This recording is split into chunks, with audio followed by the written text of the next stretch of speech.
Welcome on into Spillane Field. My name is Enrique Demore, bringing you the action alongside J.D. Rachi. Beautiful day for baseball as the Gatemen get set to take on the rival Bourne Braves. 2-1 is the series in favor of the Wareham Gatemen. The Bourne twice split there, but the only time that the Braves were in town, they fell 4-3 to the Braves early on in the season. But the Gatemen haven't had the Braves here since way back on June 21st, a home-and-home to wrap the season up against Bourne. But right now, they're the opponent before a game against the Cotuit Kettleers tomorrow and a pair of off days, sort of, in the All-Star game and a legitimate off day, the last one of the season, as Falmouth's rainout, originally scheduled for a few days ago, has been rescheduled to Friday, July 27th. Hi, everybody. Like I said, Enrique Demore and J.D. Rachi bringing you the action on the Wareham Gatemen Baseball Network. Tough couple of games, a road swing that did not go the Gatemen's favor at Hyannis, playing at the second half of that protested game, and then against Brewster, another tough loss at Stony Brook. Split the season series to the worst team in the league, did the Gatemen, after a tough pitching performance and an offense that couldn't produce more than 3 runs against Murphy, who was dominant again against the Gatemen. Has had an okay year, but has really had Wareham's number all year, but a good bounce-back win for the Gatemen yesterday against the Harwich Mariners. Knocked around Austin Wood after he struck out at 1.7 Gatemen in a row. They showed their resilience and poise and getting back in, and despite scoring no runs after the 4th inning, it was enough for Wareham as they took down Harwich, like I said, 6-1. 6 runs, 9 hits, 1 error for the Gatemen in that one. 1 run, 6 hits, 1 error for Harwich in this one. We've seen a little bit of lineup shuffling as Jacob Goldfarb now up to the 5th hole in the game here today. We'll tell you more about the offense when it becomes a little more relevant in the bottom half of this frame. But for right now, Will Proctor is the man on the hill for Wareham. Out of Georgia, he has been one of the most steady guys in this rotation for Wareham, turning in quality start after quality start. The only rough one he had really was in that blowout win against Hyannis, like my partner J.D. Rachi talked about in the Gatemen Pregame Show. But since then, it's been all business for Proctor. He's got a good breaking ball and a nice firm fastball that uses as a setup pitch to both of those pitches. The right-hander from Georgia looking to turn another quality start as the Gatemen really pick up their playoff push in earnest against the Bourne Braves, who have been floundering as of late. Yeah, Bourne is 3-7 in their last 10 games.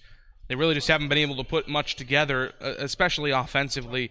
This is one of the better offensive teams in the league, and they're only hitting .250 over the last 5 and just .210 over their last 10 games.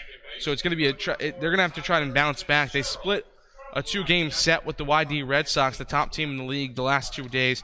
Beat them at home at Doran Park 2 days ago, and then last night lost to the YD Red Sox on what was really an offensive explosion for YD.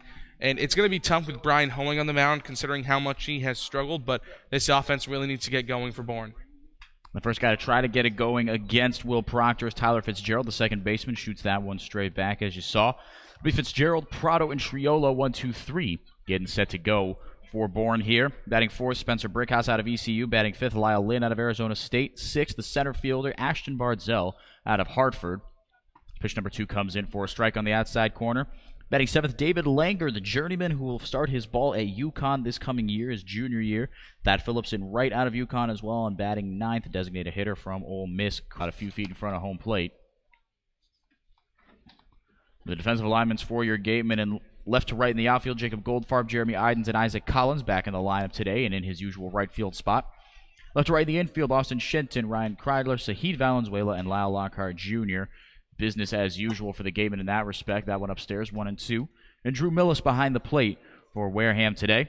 1 point behind the Hyannis Harbor Hawks after a win yesterday in Hyannis, losing to Cotuit. Cotuit all of a sudden started to play a little better baseball. They are taking it to Chatham as we speak, 7-3. As they realize their position. They do have a 4th seed right now in the West Division, but trying to make that a little more permanent. The Braves, if they were to bounce back with a win today, would be right on the heels of Cotuit. Swing and a miss on that one. Another breaking ball from Proctor shuts down Fitzgerald. We've got one away. That strikeout brought to you by the law offices of Lang, Exafaris, and Buller, the official strikeout sponsor of your Wareham Gatemen. Good start for Will Proctor against what has been an anemic Bourne offense over the last few days. Tyler Fitzgerald is one of their better pieces at the top of the lineup. Came in red hot coming into the season. Has cooled off a little bit of late hitting, just 282 on the season, but he was hitting in the mid-300s when he first started his reign on the Cape, but he has certainly cooled off of late, but still a big strikeout for Proctor to get things going. Strike one there on the outside corner. Anthony Prado followed by Jared Triolo trying to make something happen. Prado 264 on the year. Righty versus righty. Proctor from the windup. Low and away, 1-1. Beautiful day for baseball at Spillane. Clear, no breeze, temperatures in the mid-70s. Couldn't ask for a better day. 1-1, just missed, 2-1. Gatemen in there. Cape Cod Friday Reds. Numbers below the left chest. As Proctor finally gets comfortable on the bump. Twitched around there. If he wasn't careful, that might have been a balk. 2-1 upstairs, 3-1. Cape Cod written script white across the red jerseys. Bourne counters with their red, white, and blue. Braves across the front chest in white on a blue jersey with red sleeves. In the dirt. That'll get him over on a 5-pitch walk. Anthony Prado is aboard. First base runner allowed on the day. Jared Triolo out of Houston. Home run hitting guy. Power bat in the 3-hole. And Spencer Brickhouse behind him. No slouch at the plate either. 21 RBIs for Mr. Triolo this year. This is the crucial part of the Bourne lineup that Will Proctor is going to have to deal with. Triolo, who has hurt the Gatemen over the years, especially in the West Division final last year, and then as well as Spencer Brickhouse, who leads the league in RBIs. Both of them have 4 home runs. And letting Anthony Prado on isn't a great sign because that is kind of the lead up or the setup man, you could say, for the closers of this offense between Jared Triolo and Spencer Brickhouse. So putting a runner on for 2 of the best RBI guys on the Cape is not the way Will Proctor wanted to start it. But Triolo is a little bit free swinging. He's got 29 strikeouts on the season, second or third most on this team. So there are ways to get him down. Will Proctor's just going to have a good at bat against him. Taking that lead off at first is Prado. That one chopped foul down the third base line. Prado, like you said, doubly dangerous, JD, because he does have a team-leading 8 stolen bases. Tyler Fitzgerald in the top of the lineup, second in that category with 7. But like you said, Triolo and Brickhouse 1-2 in terms of RBIs, and even Fitzgerald no slouch at the plate. Excuse me, in that capacity either. 59 RBIs between those 3, but the numbers drop precipitously as you get into the middle and bottom parts of the lineup for Bourne. That one fouled off the mask of Drew Millis, 0-2.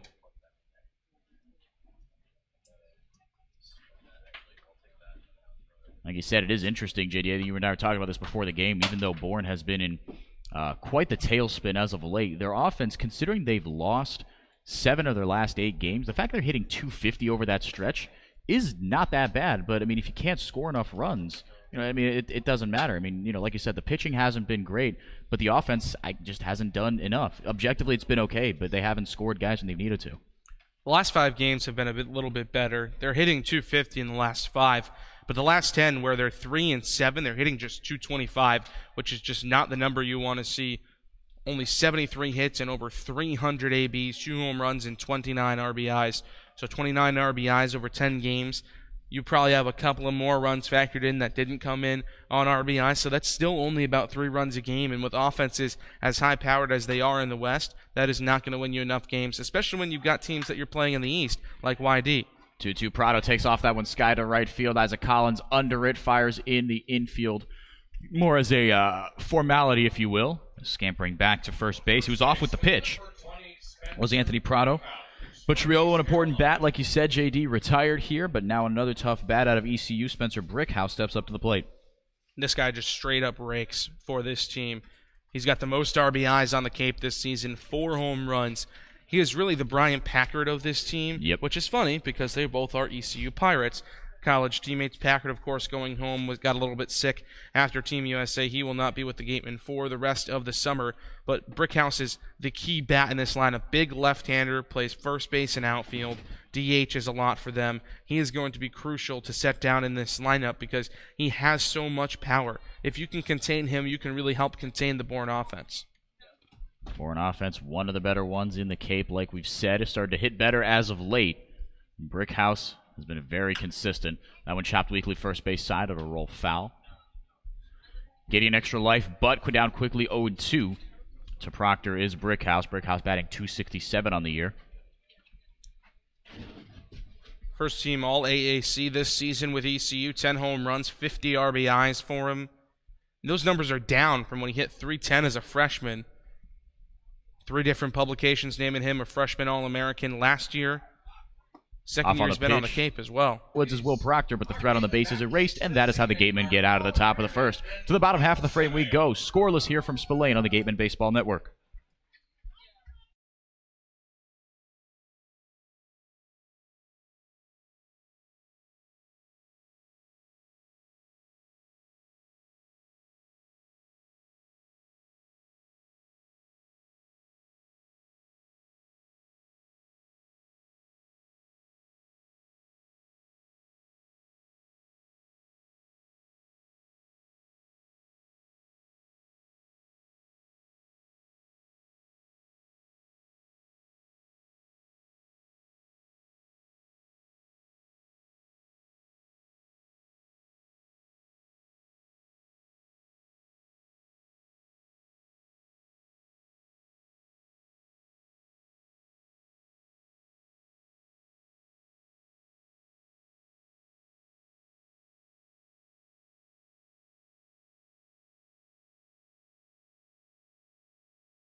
Welcome back. Scoreless at Spillane. Bottom of the first inning. The Gatemen try to get things going here against Brian Hoeing, a guy who they roughed up in quite the major way. He put up 7 runs, 5 of them earned against him the last time they saw him in a 13-1 blowout win against Bourne at Doran Park. Brian Hoeing, my apologies. A great year at Louisville this past year. Sub-3 ERA. Was drafted by the Giants in the 36th round, but didn't want to sign. Maybe up his draft stock and try again in a couple of years. But it has been a forgettable summer on the Cape, especially in his last 3 starts, as Isaac Collins takes strike 1 on the outside corner. Collins batting a very awesome .297 with only 19 strikeouts in 74 at-bats. That number has been up and down for him. That one chopped hard over to the third baseman Triolo across the diamond. 5-3 puts out Isaac Collins, 1 away.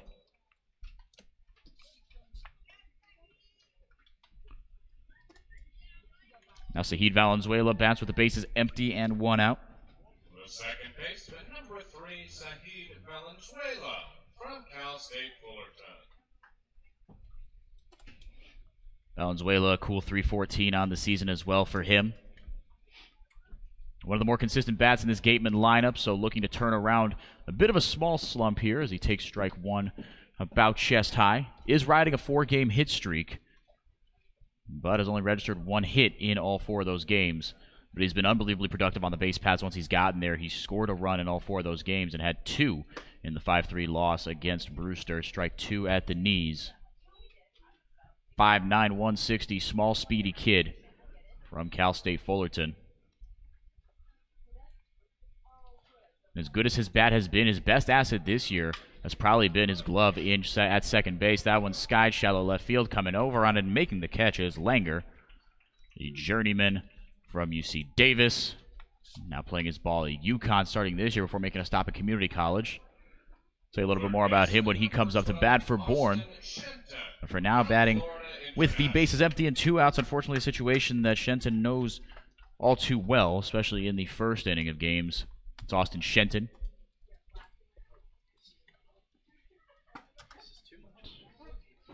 Strike one to Shenton.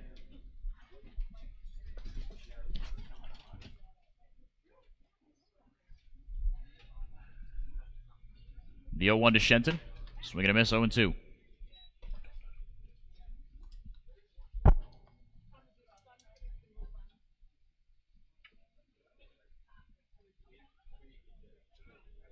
Shenton out of FIU, batting .387 on the year, which for him is a low mark, barely outside. Really good pitch on 0-2 from Hoeing, 1-2. Shenton had held the batting title for much of the year before Matthew Barefoot went on his most recent tear, batting .414 coming into his game today. Hyannis taking on Orleans at McKeon Park, just getting underway there.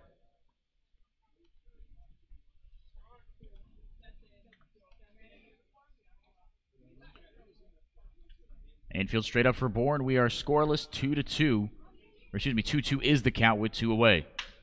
That one sharply hit over to the shortstop Prado. On one hop across the diamond. He retires the side. The Gatemen go down 1-2-3 in the first. To the top of the second we go. Still scoreless from Spillane on the Gatemen Baseball Network.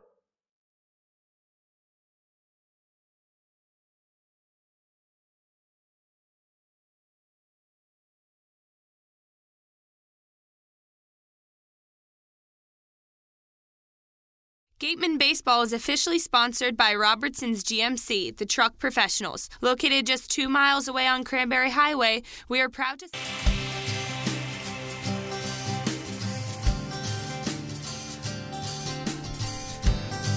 Welcome back to Spillane Field. 0-0 is our score here in the top of the second inning. Will Proctor back to work against the heart of the order and against a guy that he almost finished up an at-bat against, but because Anthony Prado was caught stealing down at second base, he will face again Spencer Brickhouse. Delivers ball one low to the power bat in the middle of this Bourne lineup. One of the 2 power bats anyway, as that one is skied foul. I'll be joined for this half inning anyway by our beat writer Ian Viscera on color today. Ian, how you doing? I'm great, Henrique. How are you? I'm doing fantastic. Gatemen got a bounce-back win yesterday against Harwich and are looking to keep the momentum going against a team that is trying to start momentum of any kind in the Bourne Braves. Sputtering as of late, that one upstairs, 2-1. Proctor got himself into a couple good 0-2 counts, registered a strikeout in the last inning, but also issued a 5-pitch walk to Anthony Prado. So location has been in and out for Proctor, but Old Reliable always delivers.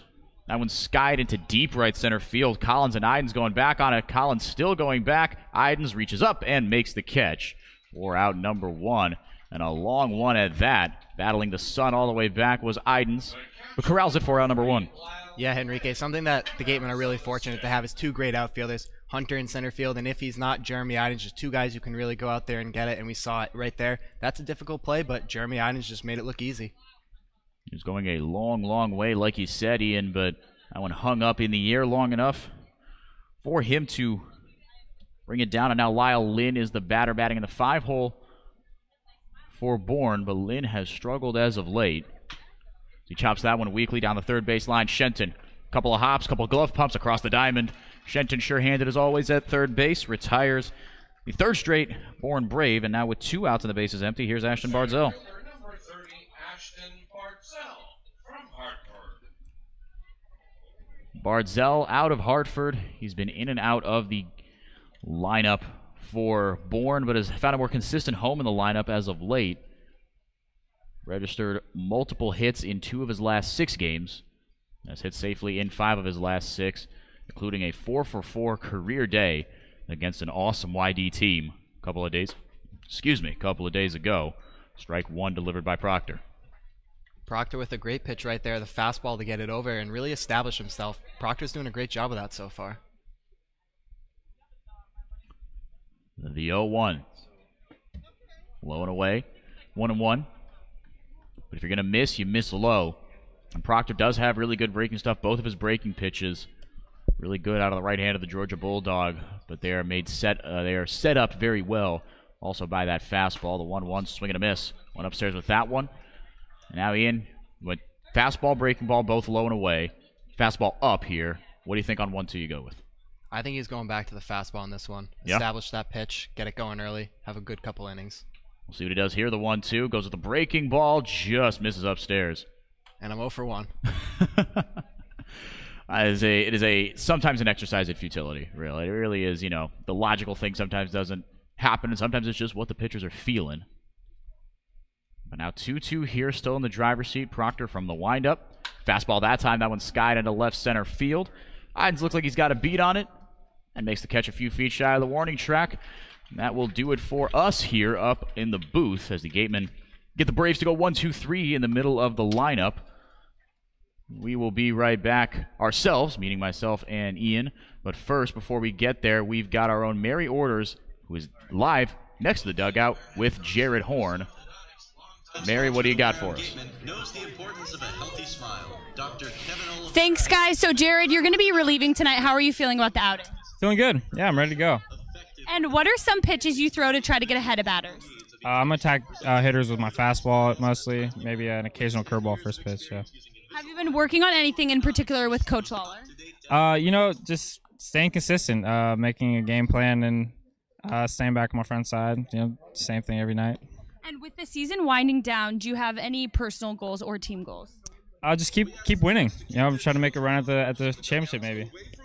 And lastly, I heard that it's your birthday tomorrow. Happy early birthday. Do you have any fun plans? No, we have a game tomorrow, so I'm going to be at the field all day. But, my girlfriend and my sister are in town, so maybe spend some time with them. That's great. Jared, thanks so much. Guys, back to you. Thank you very much to Mary as well as Jared. And happy early birthday to one of our favorite Gatemen relievers.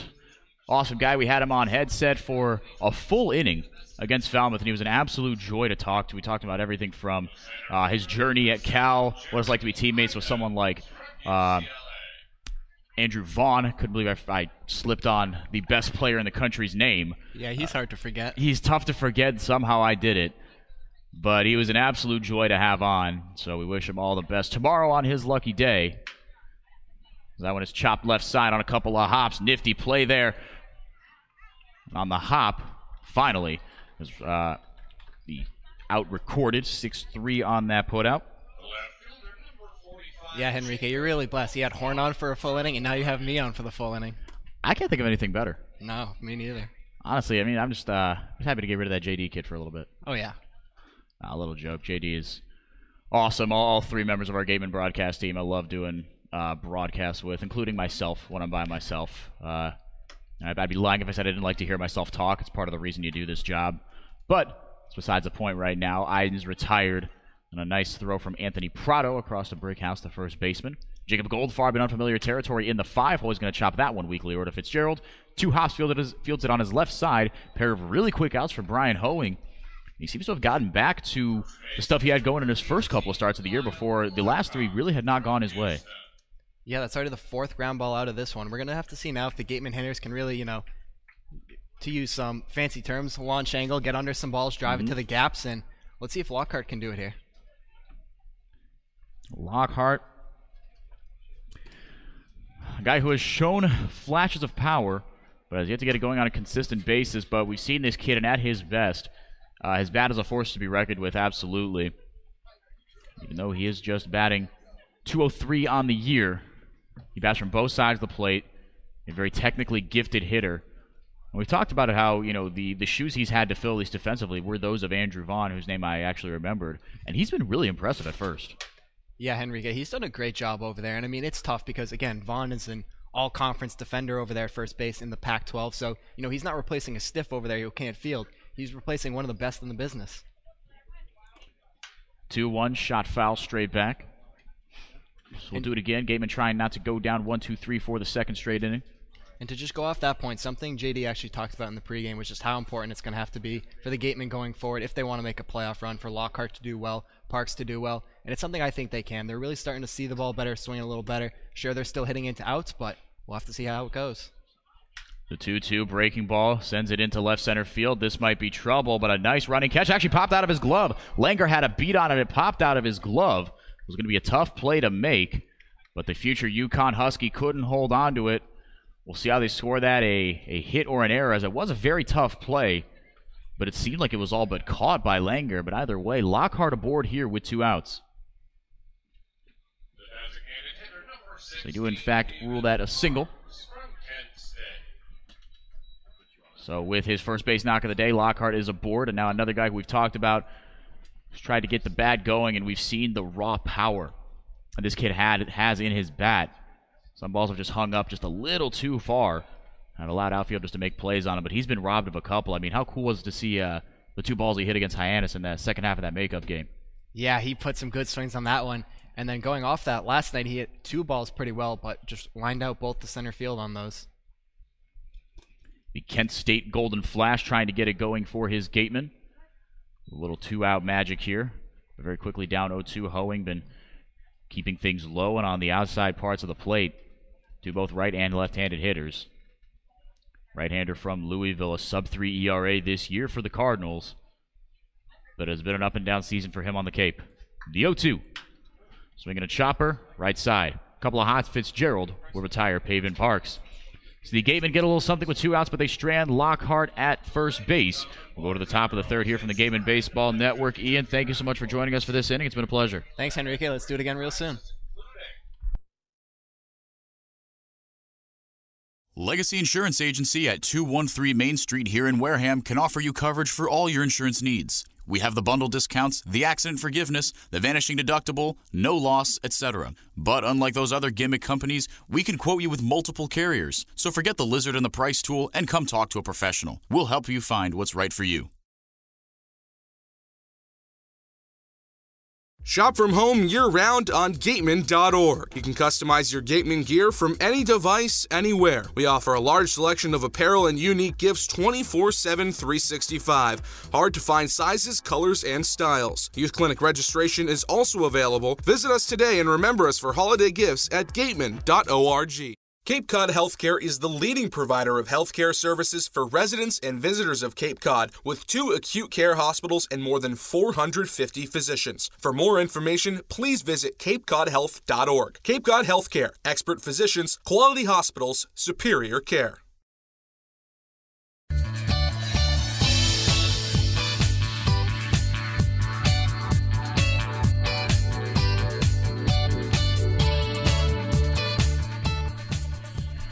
Welcome back to Spillane Field, 0-0. The Gatemen go down 1-2-3, but thankfully for where they actually do not go down 1-2-3. My apologies. Lyle Lockhart actually got a base knock on a well-hit ball out to left center field. Trying to make a nice play on it did David Langer, but could not hold on to it. But luckily for Wareham, the Bourne Braves have gone down 1-2-3 in their first couple of innings. Will Proctor looking sharp as ever. Maybe a small asterisk on that 1-2-3 as Anthony Prado did walk but was caught stealing, so he has faced the minimum number of batters at any length. On the bottom of the third, by definition, 7, 8, and 9, as Will Proctor start things out with a high fastball that gets a cut and a miss from David Langer, the left fielder today.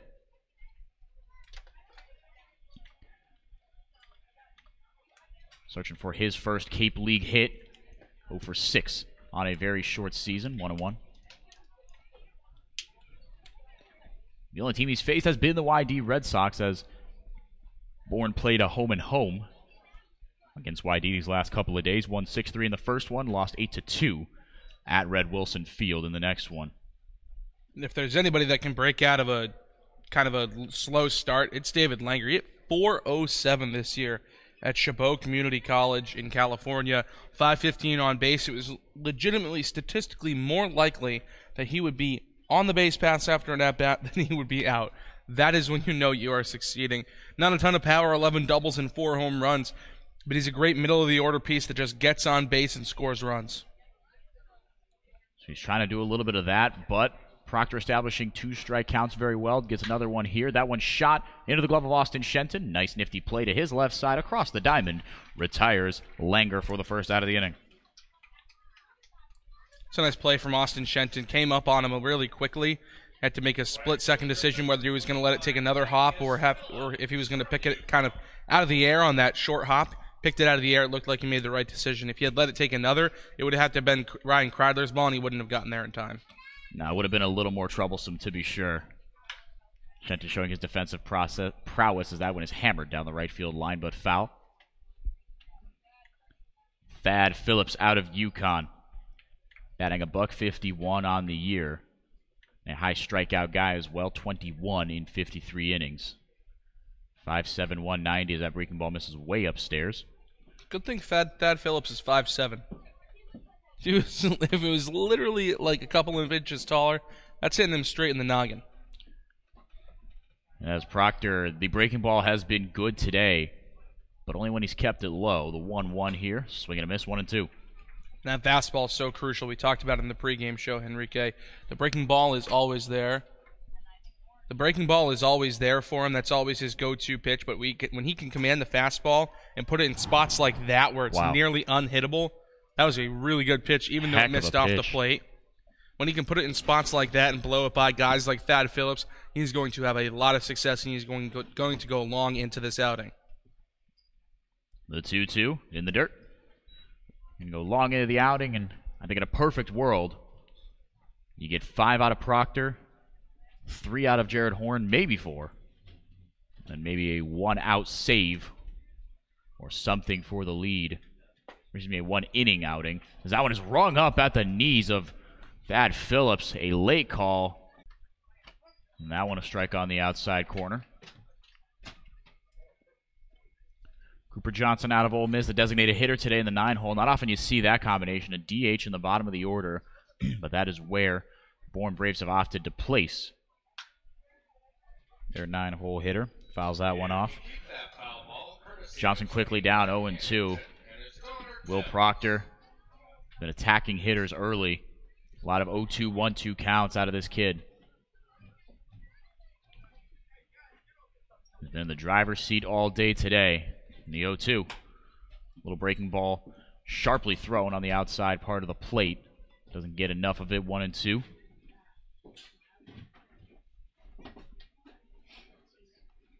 Has faced the minimum. Mezzaluna is a family-run Italian restaurant celebrating 80 years in business. Located on Main Street in Buzzards Bay, Mezzaluna specializes in Italian cuisine, a lunch menu that's the best deal in town, and serves Cape Cod's famous prime rib every Wednesday and Saturday. Come enjoy the feast at Mezzaluna, the Italian family restaurant.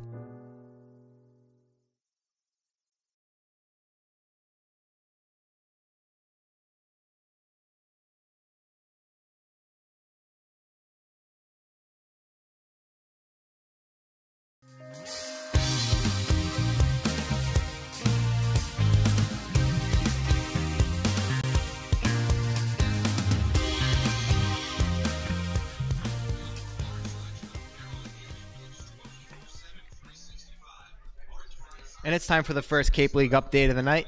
In the shocker around the league right now, Brewster is winning 7-0 in the top of the 7th.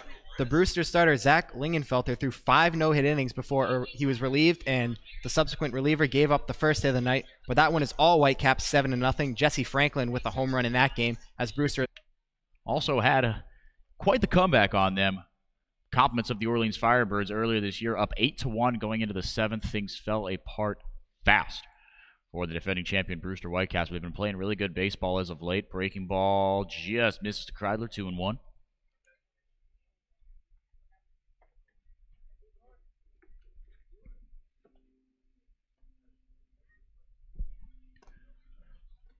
Hoeing starting his second inning of work, the 2-1 to Kreidler. Fastball misses inside, 3-1. And not only is it important for the Gatemen to have the 1 seed just for the fact that they would have been the best team in the West at the end of the regular season, but it's also important considering the matchup we could have in the Western Division playoffs. Right now, Falmouth has the 3 seed just underneath the Gatemen, and the Gatemen have had fits with them this season. They've really struggled against the Falmouth Commodores and their pitching staff. Meanwhile, the 4 seed, which the Gatemen would play if they end up locking up the 1 seed and beat out Hyannis, is the Katuiket Lears, a team that the Gatemen have not lost to this season and have dominated the entire year. A lot of implications, like you said, JD. That one into right center field, going to get down for a base hit right in front of Bardzell and Phillips. Leadoff man aboard in Ryan Kreidler. For the bottom of the lineup, who today is occupied by Drew Millis, the catcher from Missouri State.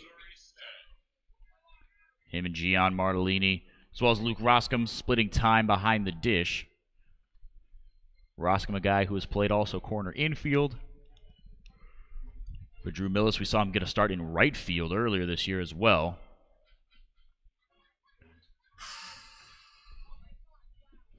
But all athletes, of course, on the Gatemen can play multiple positions. But Millis doing the catching duties today. Bats from the left side against the righty Hoeing. First pitch strike. Breaking ball gets the low outside corner to the lefty Millis. Batting .213 on the year. He's got a man aboard in Ryan Kreidler. No outs, scoreless in the bottom of the third inning.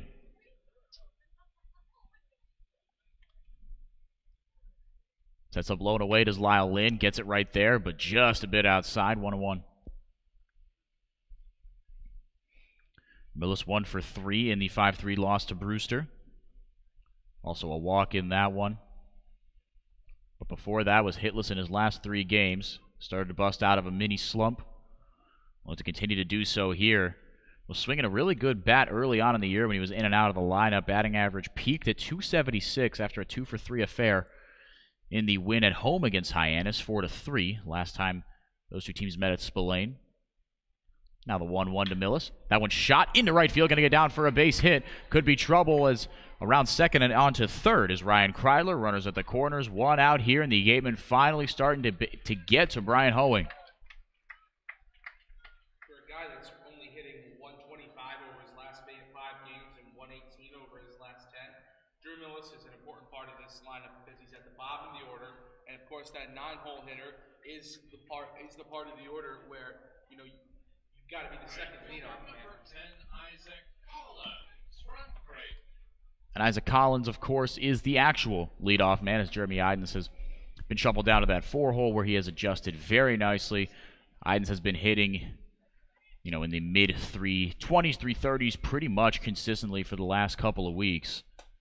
He was named an all-star, an all-star starter at that, and a guy who many people view as an all-star snub in Isaac Collins, who despite a little more inconsistent stretch in the last couple of days, still has kept his batting average up at 293, puts together really good at-bats, and he's going to shoot another one into right field for a single, and an RBI one at that is around third. Coming in to score is Ryan Kreidler. The Gatemen take a 1-0 lead off the bat of Isaac Collins. And that right there is why Drew Millis the Drew Millis hit was so impressive, or so important, I should say, Henrique, because you are the second leadoff man, and you've got to be able to produce at the bottom of the lineup. The Gatemen have had real struggles in the 7, 8, 9 holes at times this season. Skylar Hunter is still trying to get that average up above 200. They've tried a couple of different guys at the bottom of the order. Isaac Collins has worked his way all the way up to the top of the order now. But when you've got 2 guys in the 1 and the 9 hole that can really get things going for you offensively and can be catalysts, you get to turn the lineup card over and keep a really good inning going. And that's what the Gatemen are doing right now. And Isaac Collins, it's not going to be a ton of power from him. He's going to lay singles like he just did. And now Sahid Valenzuela tried to throw down a sacrifice bunt, He's not going to put one into the gap and go for extra bases all that often. But he will deliver you solid base hits that are crucial for station-to-station baseball, and right now that's what the Gatemen offense has been predicated on over the last couple of weeks. And Sahid Valenzuela, kind of to elaborate on your point, JD, I mean, he hits the ball hard, and he keeps it low for the most part. A lot of ground outs for Sahid Valenzuela, but statistically speaking, that's the way to go. I mean, we heard a statistic as we were getting ready today. That one goes inside to Valenzuela about Joey Votto, one of the most prolific hitters in the game, and how since 2010, he has popped the ball up, meaning he's going to pop up into the infield just 7 times. Which is absolutely crazy. That is unbelievable. But that's the point, right? You keep the ball low to the ground, you're going to have success. And in that time that Votto popped up 7 times, based on the number of plate appearances he has had, the average hitter would have popped up 127 times. Jeez Louise. 127 to 7. And that's the thing with this Gatemen lineup. A lot of them don't hit the ball in the air. That's part of the reason they don't have a lot of power. But there's a little bit of deception to it. The fact that, they don't have a ton of pop, but they do just get on and get on and get on. And that's why we've seen the left-on base numbers for the Gatemen be a little bit high this season at times, is because they do get on at such an incessant rate that they just continue to put runners on bases, and you can't always score every single person. That's just not the way the game of baseball works. But this Gatemen team, everybody is on almost every single game. Rarely do you see a night where more than, I'd say, 3 guys do not get on base. You usually have between 6 and 8 guys that get on base almost every single night. That's why that Falmouth game where they went down 3-0 with 11 strikeouts and just 3 hits was so frustrating and so anomalistic, because we've seen the Gatemen offense be so darn good throughout the year. And the losses this year haven't been embarrassing or anything like that. They've just been frustrating because, the Gatemen offense we've seen has been so darn good. And at their peak, they are the best offense in the Cape League. I stand by that. But runners left on base, just a byproduct of the baseball that they've been playing as of late. And a lot of close losses even to teams like Brewster, who I think at this point you just got to say they're playing really good baseball. They're not playing cellar-dwelling baseball. They're playing top 5 baseball right now. They're playing really well over the last few days. Sure, they got creamed yesterday, but after all, it is a Brewster team that just a couple of days ago had, 6 wins on the entire season? So getting beat 17-3 in 7 innings is kind of normal for them, which is not sad, but odd to say that getting beat by 14 runs is normal, but they've gotten beat by 14-plus runs 3 times this season. When they lose big, but they have been playing much better of late. They have been one of the hotter teams in the league, if you could say that for a team that still is working toward double-digit wins. The Caps have gotten hot, I think it's fair to say. Don't let them get hot, and they have. The league has let them get hot, and right now they are really manhandling the best team in the league by a pretty wide margin in YD. A team that the difference in their run differentials, get this, YD's run differential and Brewster's run differential coming in today, an even 100. 33 to minus 67. That is truly ridiculous. Not going to be like that if the Whitecaps have anything to say about it. But then again, you think to a Whitecaps team that they had a 6-0 lead against YD. They wound up blowing that lead and tying at Red Wilson Field. So YD is certainly not out of the woods yet. It is the 8th inning, but like you said, JD, that Brewster bullpen, no guarantees. Meanwhile, in front of us, Zahid Valenzuela is putting together one of the best at-bats we've seen all summer. Fouling off pitch after pitch, another full count offering to him. In the dirt, he draws a walk. What an at-bat by Zahid Valenzuela to keep the train moving and load the bases here with no outs for who else but Austin Shenton. We were talking about how when the Gatemen offense is going well, they get almost all their guys on base. Now only 4 guys in the Gatemen lineup just with this inning alone haven't reached base. You've got Lyle Lockhart, Kreidler, Millis, Isaac Collins, and now Zahid Valenzuela have all reached. So now Austin Shenton, Jeremy Idens, Jacob Goldfarb, and Pavin Parks are the only ones that have to. And that is what the Gatemen offense has done so well this season, is just reach base in any way you can. A lot of walks, a lot of hit by pitches, even reaching on errors. You'll take what you can get. You'll put runners on base in any way you can. Shenton takes a good cut at that one and fouls it straight back.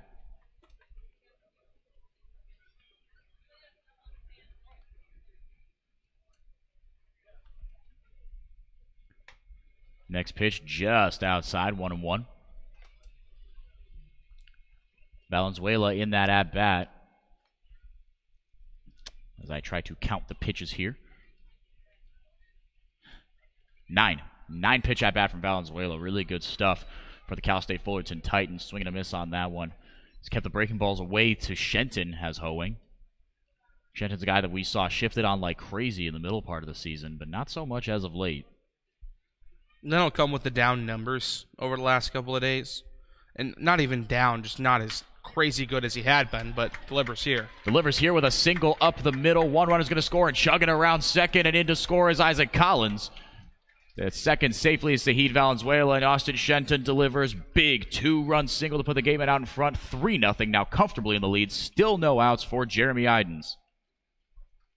That's just a well-hit baseball. Put it right back. That's when you know you hit the ball well, is when you hit it right back up the middle, just over the outstretched glove of Brian Hoeing. And now the pitching coach for Bourne is going to come out. And I think you got to. I mean, he put together a really good at-bat versus Valenzuela. A lot of borderline pitches, and I don't even think that at-bat by Valenzuela, that's not so much a down on Hoeing as that is an up on Zahid Valenzuela. That's just what he does. We've seen him get base knocks on pitches well out of the zone because he is such a fighter at the plate, such a bulldog, and just, it's next man up for the Gatemen. This is the kind of offense that, as of late, without the power bats, they have been able to execute successfully. Next man up, get him on, get him over, get him in. 4 singles and a walk. I mean, it doesn't get more Gatemen than that. It doesn't. No extra base hits today for the Gatemen yet. We talked about it in the pregame. I'd like to see a little bit more of it, of course. Of course, you'd like to see extra base hits, but station-to-station baseball has been what has gotten the Gatemen to this point. Keep it going. You got Jeremy Idens coming to the plate. He's probably your best power bat right now, if you can even call him that, at least in this this version of the Gatemen lineup. So if he can put a double in the gap, possibly score 2 runs, this game's going to break wide open. For Idens, he puts a charge into that one deep into left field, going back on it. Langer, he looks up, and it's into the corner. 1 run is going to score. That's Sahid Valenzuela. Around third, Austin Shenton. Mike Mobbs will hold him up. And there's that extra base knock. Idens delivers 4-0 Gatemen in the third. I thought that one might have had a chance. I got out of here in a hurry. Prophetic, Henrique de Moore. That's what I do. I'm a prophet. No, but seriously, Jeremy Idens has been the best extra base hitter, if that's even something you could say, the best power hitter, I guess you could say, for this Gatemen roster over the last couple of weeks. Double after double after double. You're not going to get a lot of home runs out of this team. There's only 11 combined home runs on this entire Gatemen roster, only 8 in the starting lineup. Idens has 1 of them, and only 2 guys with multiple home runs this season, and Sahid Valenzuela and Austin Shenton. So when you get a double into the corner like that, that's a lot of power for this Gatemen roster that, like we've been talking about, they're not going to hit the ball into the gap. They are not going to race around the bases. It's going to be hit after hit after hit after hit. They are going to wear you down. And they are wearing down Brian Hoeing here after Jeremy Idens, his 7th double of the year. That OPS comfortably in the 800s. Really good stuff from the middle of this Gatemen lineup. Pushes average up to 336. Now Jacob Goldfarb still with no outs, trying to knock Brian Hoeing out of this game. That one chopped right side, could be trouble. Second baseman Fitzgerald pushes it over to first despite being in on the grass. Maybe not the outcome he wanted, but that was weakly hit by Goldfarb. Another RBI as Shenton comes in to score. Jeremy Idens moves it up to third base, and with 1 away, it is 5-0 Gatemen. And these are the big innings that the Gatemen have become known for at this point. I think 9-run inning against the Hyannis Harbor Hawks in that 17-4 win. We've seen multiple 4-run innings against the Bourne Braves this season, especially thinking back to that 13-1 win at Doran Park the last time these teams met. The Gatemen score in spurts. Rarely do we see 5-6 innings in a row where they'll score 1 run, or 4 or 5 innings in a row where they will score 1 run in each. They score in spurts, they get on top of you early, and then their bullpen and their pitching settles in, and that's really when the Gatemen are most successful. You talked about it in the pregame show, a great record when they score the first run of the game, and here comes another one in Jeremy Idens. Jeremy Idens comes in on the passed ball. I think it's fair to score that one. A passed ball is right in front of Lyle Lynn, but it just kind of took a funny hop off. I don't know if it was his glove or his left knee protector, but either way, 6-0 out of nowhere. Gatemen offense keeps on chugging. 1 out, bases empty for Lyle Lockhart Jr., now the 8th man to bat in this inning.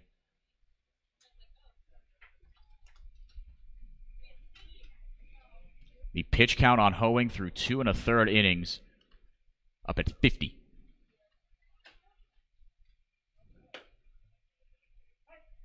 Gimme call there. So that one looked low. It was definitely caught the plate on the east-west side of things, but I don't know if it was high enough to be called a strike. But either way, 2-1 to Lockhart. Inside 3-1. So that one.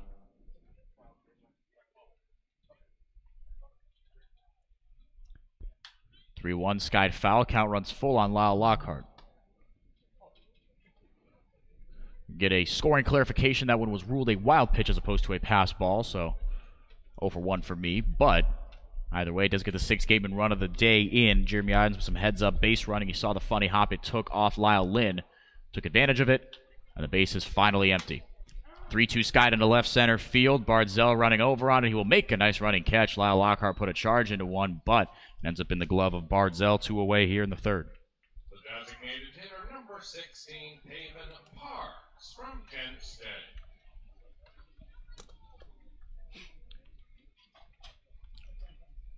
Five hits in this inning for Wareham as Paven Parks, the 9th man to bat in the inning, comes up to the plate. 1 walk, 4 singles, and a double. Last 2 Gatemen retired, but Jacob Goldfarb made his out productive. Second 4-3 bounce out of the day, but it did drive in Austin Shenton. Jeremy Idens again scored on that wild pitch after his RBI double. A lot of ones in this stat sheet so far early on for Wareham. They lead it by 6 in the third. 0-1. Swing and a miss. 0-2 to Parks. Infield back now for the Bourne Braves.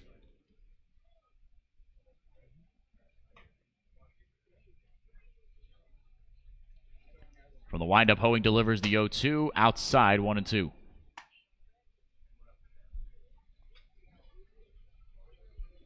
Hoeing worked masterfully through the first and second innings, but very quickly ran into trouble in the third against Wareham. 1-2. Got a piece of it to stay alive, did Parks. Will do it again.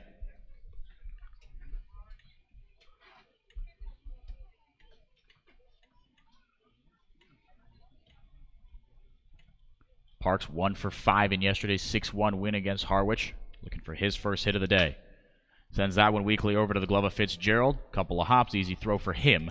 And the side is retired. The Gatemen go down 1-2-3 after they sent 6 men to the plate and get 6 runs out of it as well. Everybody up, everybody scored. Goldfarb, Lockhart, and Parks retired in order as we go to the the top of the 4th inning here from Spillane. 6-0 Gatemen on the Gatemen Baseball Network. Soft as a Grape has 10 retail locations on Cape Cod.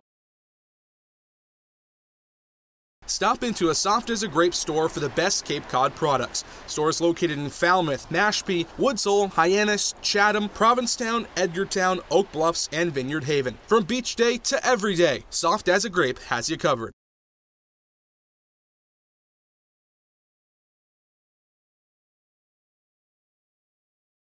Whatever your goals may be, Joe Crespi and the Merrill Lynch of Taunton will work with you to develop a customized financial strategy designed to help you pursue what's important to you. Managing your wealth and listening to you is their top priority.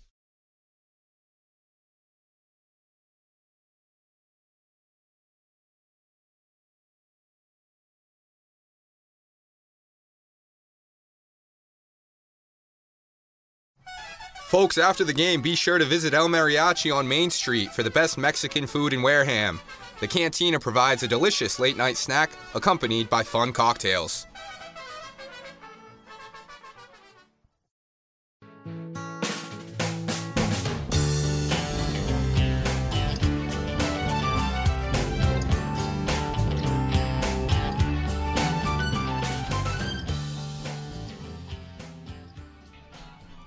Welcome back to Spillane Field. 6-0. The Gatemen explode. Put a crooked number on the board as we go now to the top of the 4th inning. Here at the home park of the team that is leading this game, Tyler Fitzgerald, Anthony Prado, and Jared Triolo will try to get it going against Will Proctor.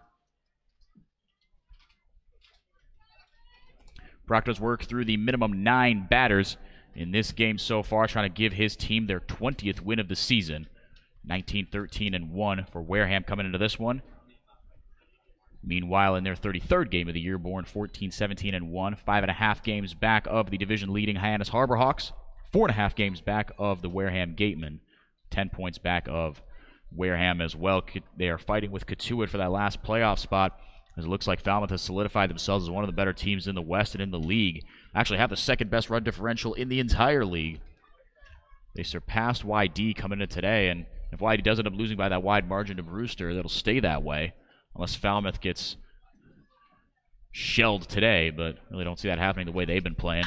1-1, sharply hit over to Ryan Kreidler, fields it on his side, sets his feet and makes a good throw, but only gets Fitzgerald by a little bit. Nice play from Kreidler.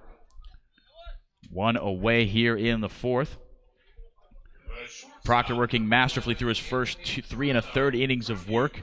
Anthony Prado, the only blemish on that, he walked his last time up but was gunned down of the 2-6 variety for the 3rd out of the inning in the 1st. Prado then Triolo here in the 4th for Bourne. Proctor deals a nice breaking ball on the inside corner, 0-1. Location, location, location. Mm-hmm. Real estate and pitching. That's how you do it. Will Proctor has been fantastic today, and it's because of the way he's been able to locate both the fastball and breaking ball. Another really good pitch. Another really weak contact as well as Kreidler airmails Lyle Lockhart, unfortunately, so that'll be the 2nd base runner of the day.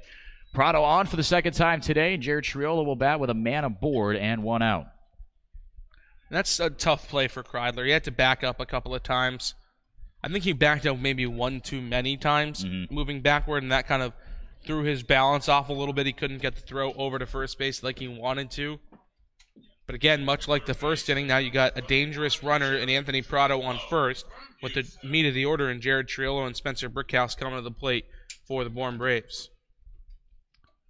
Trying to answer back as the Gatemen put up a 6 spot on Bourne. Ugly one, too. Just hit after hit after hit. 1-0 the count now to Jared Triolo.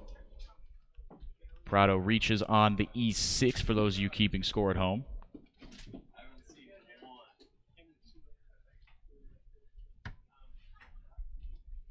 Proctor sets. Works from the stretch.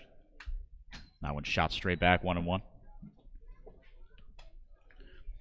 We talked about how Prado is a base stealing threat, team leading 8 on the year this year.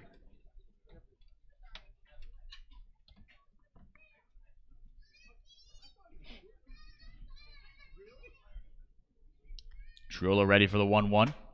Gets it and cuts right through it. Good fastball upstairs, 1-2.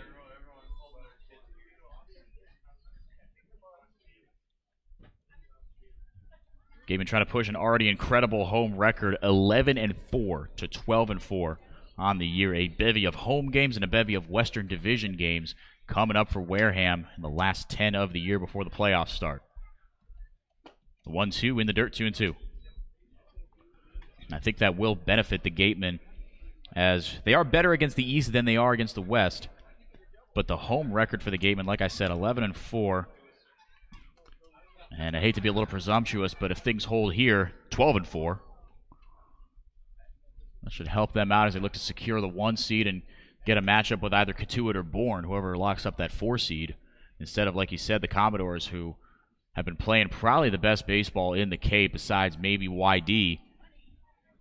As YD just continues to rattle off win after win after win. Falmouth has been absolutely awesome as of late. They were the 1 seed last year and could wrap up. They've got the 3 right now, and I don't see them finishing below 3rd. They could even wrap up the 2 if Hyannis falters down the stretch.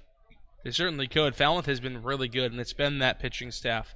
Absolutely incredible. There's really not much more to say about that staff, other than that they will throw a starter at you in every single game that can have a shutout 5 innings if they need them to. That one hammered foul down the third base line, so Anthony Prado will retreat back to first. That could have been ugly, as even though Goldfarb played pretty well on the line there, any misstep from him, given Prado's speed and the fact that he took off before the bat was even swung, he might have been able to score from first on that one. Jared Triolo trying to give his team their first run of the day. Proctor sets. The 3-2 pitch, runner takes off again. That one in the dirt. And so play will be halted as Triolo is walked. Second walk of the day for Proctor. 1 away here for Spencer Brickhouse. And this is the guy you want if they're trying to get back in this game, which Bourne definitely is.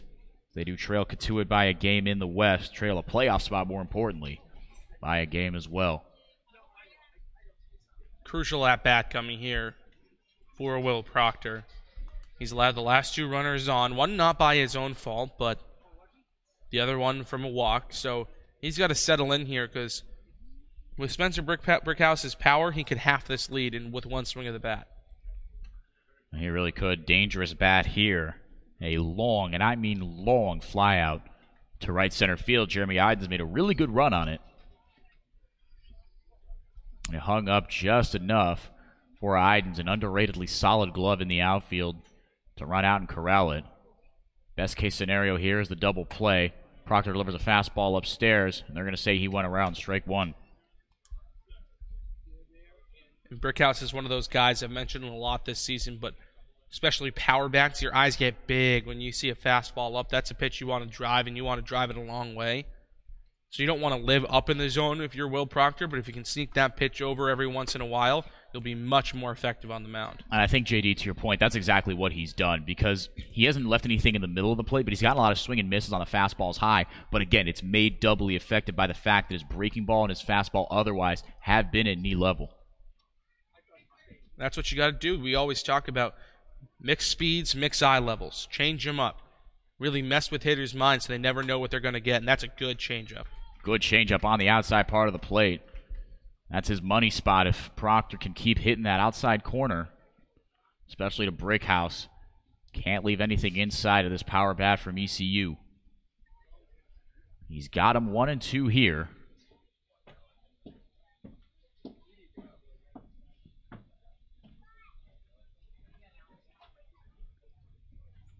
The 1-2.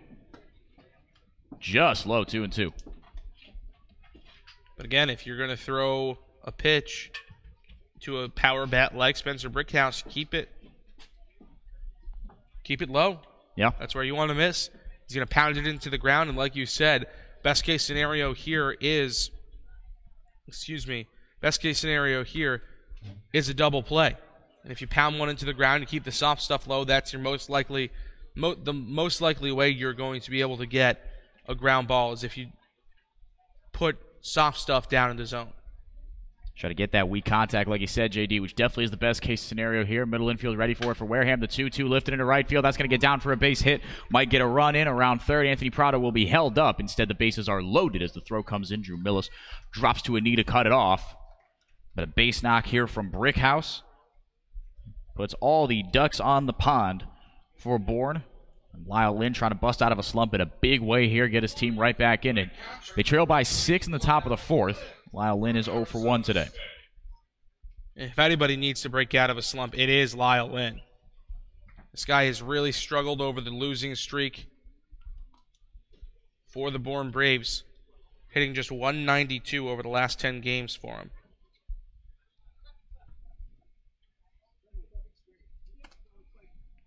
First pitch to Lynn, low and away.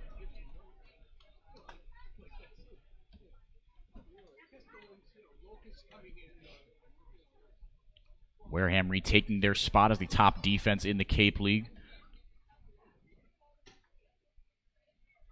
Swing and a miss, 1-1.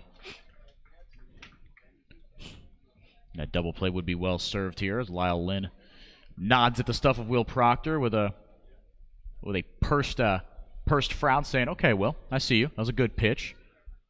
Try to beat me again." Proctor up to the challenge here, working from the stretch with the bases loaded. Big time scenario here. The 1-1 shot down the left field line, foul. Little out ahead of it was Lynn. 1-2. He broke his bat. Yeah. You could hear it. You can almost hear it when it. Take anything you can get, JD. Will Proctor here with the 1-2 breaking ball. Ooh, got him on the shoulder. And it did make a funny sound as some Gatemen arguing, and or at least some fans anyway, that it hit Lynn's bat. And it was a bit of a funny sound. It was, but I don't see how the bat could have gotten that close. The only thing could have been the knob, if anything. At best. At best, I agree. It is tough. And Jim Lawler out there to talk to his pitcher. So not to argue the call or anything. So I think despite the odd noise, the merry-go-round does start up for Bourne. They do have the bases loaded, but a run comes in as Lyle Lynn puts together a productive at-bat. Hit by a pitch to drive in the first run of the team, the first run of the day for his team, excuse me.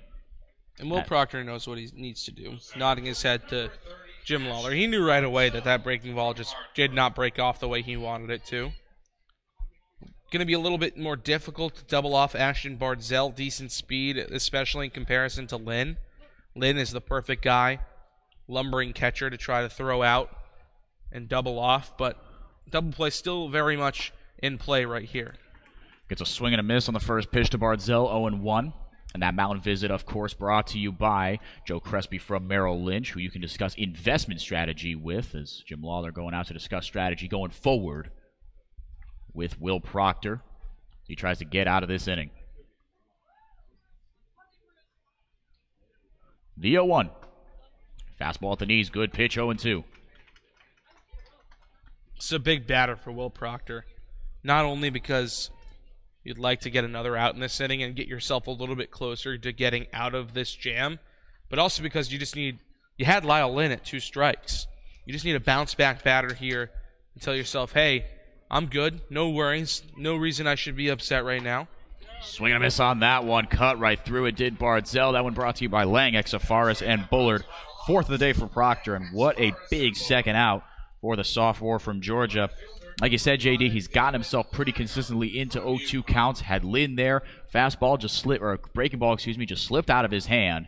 But really good bounce back stuff from Proctor. Yet another reason why he has been one of the most consistent pitchers in this Gatemen rotation, especially now with the departure of Ken Waldachuk. I think Proctor's your 2 guy behind Garcia. Yeah, I'd say so. He has been the most consistent. He has been the most consistent pitcher on this team outside of Garcia. Garcia's got more strikeout stuff than Proctor does, and that's typically what you look for out of your ace. Electric stuff from Garcia as always. He had given up 1 earned run in every single one of his starts and then put up a 0 against Brewster, but Gatemen weren't able to hang on as Easton Lucas had an uncharacteristically wild outing. The All-Star for the Gatemen came into that day with a .54 ERA. I mean, just truly nasty. But had a tough one against Brewster, but he will bounce back, no doubt, in the future as the Gatemen make their playoff push. The 0-1, that one skied into shallow right center field. Valenzuela going back on it. Looks like he's got a beat on it and makes the catch. Bourne leaves them loaded, but they do get 1. 6-1 is your score as we go to the bottom of the 4th inning here from Spillane Field on the Gatemen Baseball Network.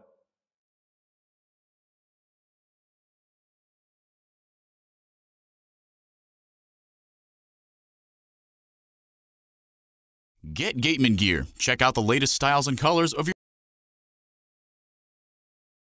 Cape League items, including tickets to the All-Star Game. Test your pitching speed and pick up a souvenir ball, all at our merchandise booth.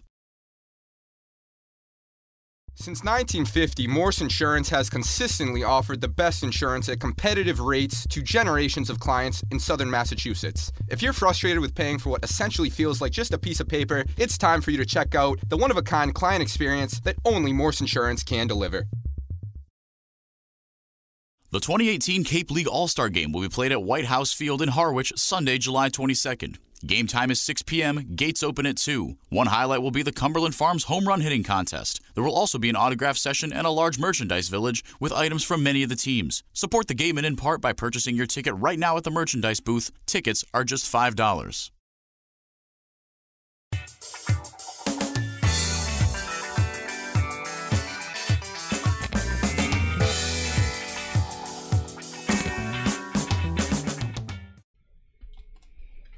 Welcome back to Spillane Field. 6-1 Gatemen now as Bourne was able to scratch across a run. Lyle Lynn hit on the back with the bases loaded to get that one across. And now pitching it is Trey Vanderwide. Switch hitting batter, actually, fun fact. And you know that's significant as he is listed as such. Has not had an at-bat on the Cape so far, but one of the better relievers in this Bourne bullpen. Bullpen that came into, or excuse me, on a pitching staff that came into the day with a team 4.29 ERA, not exactly where they want it to be, but the stuff really good this year from Vanderwide. 9 strikeouts, 8 hits, 17 innings of work, but a 3.63 ERA, very respectable for the left-hander out of South Carolina, upstate. And he's a guy that can give you a lot of innings as well. He's gone up to 5 innings this season. Went 5 against Hyannis, 2 runs on 3 hits, a walk and a K. Last time out against Orleans a couple of days ago on July 14th. 3 innings, 2 runs, 5 hits, 2 walks, 2 Ks. So Brian Hoeing obviously not the outing he wanted, not the outing that Harvey Shapiro wanted from him in terms of getting them into the bullpen a little bit later. But Vanderwide is one of those long relief guys that can build a bigger bridge to the back end of the bullpen. Gave up 2 runs in 3 innings in that 6-1 loss to Orleans, suffered 6 days ago, I should say, at Eldridge Park. The opposing batting average coming into that at $170. Had a tough outing against Orleans, but trying to rebound here against the Wareham Gatemen, who put up a 6 spot last time they were up to bat. Trying to build on it here as Ryan Kreidler will lead off for the 2nd time in as many innings. Singled out to right center his first time up. First pitch chopped foul down the left field line.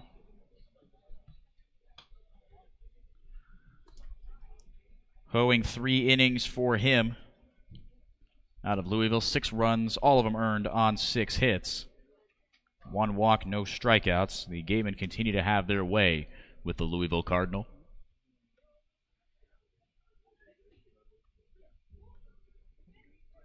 The 0-1, low, 1-1.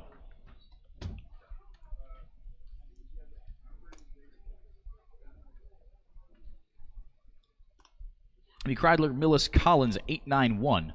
Set to go against the lefty Vanderwide from South Carolina upstate. That one drops in there for strike two on the outside corner. Looked like a changeup.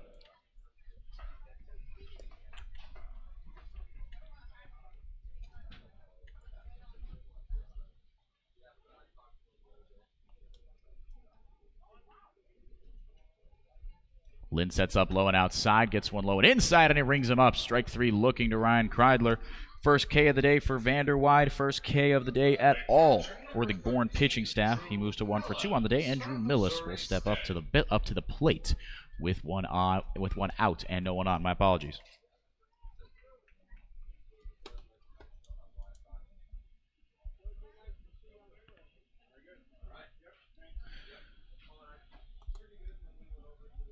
Millis 1 for 1 today. Big single in the third inning. Came around to score on the Austin Shenton RBI single, along with the guy on deck, Isaac Collins, who scored the guy who was just retired in Ryan Kreidler. Big, cohesive team third inning for the Gatemen. Mills takes strike one outside, 0-1.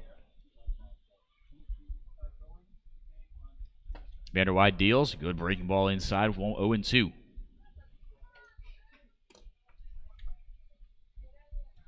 Mills could again be a catalyst here in this inning. Ryan Kreidler was on for him in the third, but if he can get himself on here, get back to the top of the order, he's done his job. That one shot over to the third baseman, Triolo. Nice backhanded play from him, and across the diamond he goes for out number 2. Nice play from Triolo to retire Drew Millis, and now Isaac Collins will bat with the bases empty and 2 down.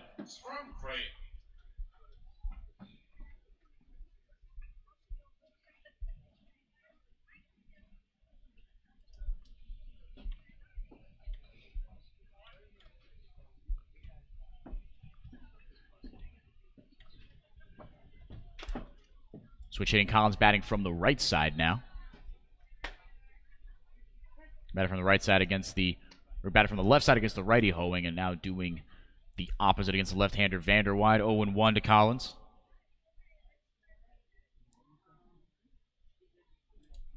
One for 2 today, RBI single and a run scored in that third inning. Lynn setting up low and outside. Gets it right there, just misses. Really good pitch on 0-1.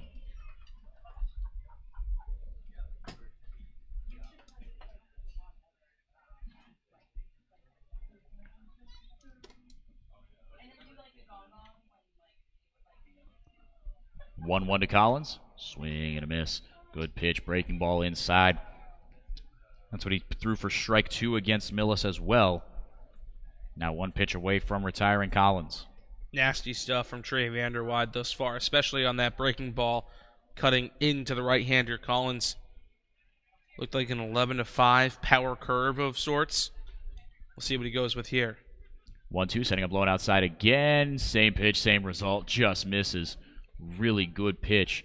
Vanderwide has been good so far in the third. Collins putting together a pretty good at-bat here, though. 2-2.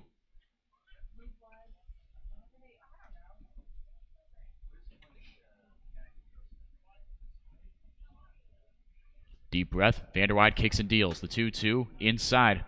Collins juts his backside out of the way of that one. 3-2. The count is full. This is what Isaac Collins does. He works at-bats. He works the pitch count up. Drives the pitch count up as high as he can, works ABs, gets on base. Now Collins ready for the full count offering. The pitch. Swinging a broken bat, ground ball foul down the third base line. We'll do it again. And that's what I mean when you can hear that, you can hear the crack of the bat.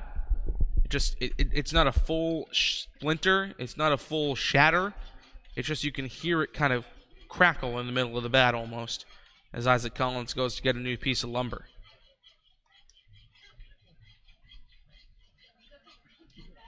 And the sawing sound over the PA system, like you said. New piece of lumber for Collins. Finds one he likes, hopefully not thrown off too much. Like you mentioned, JD, it's not really a hard and fast, oh, you got a new bat, it's a disruption of your rhythm, but it kind of is. You know, it doesn't directly affect the at-bat, but sometimes thrown off a rhythm is athletes in general, baseball players also, creatures of habit, creatures of superstition, creatures of routine. That's how they create their success. Isaac Collins trying to create little more success to build on a 1-for-2 day today. Payoff pitch again from Vanderwide. Swinging a hard ground ball over to the left side. Prado fields it. He goes across the diamond and gets Collins by a step as he lunges, but does not get to the pillow in time. The Gatemen go down 1-2-3 in the fourth. To the bottom of the frame we go. Still 6-1 Wareham on the Gatemen Baseball Network. Friday, July 27th. Immediately following.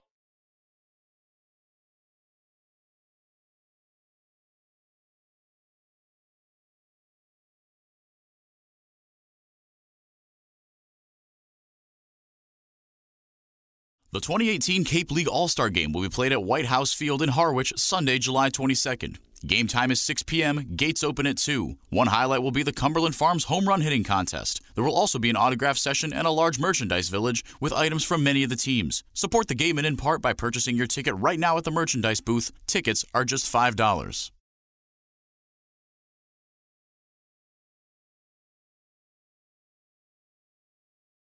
Head on over to BB's Bar and Grill for food, drinks, and fun. Located just off Cranberry Highway, come in to sample the scrumptious fare or relax with a drink while enjoying live entertainment. The Gatemen thank BB's Bar and Grill for their support.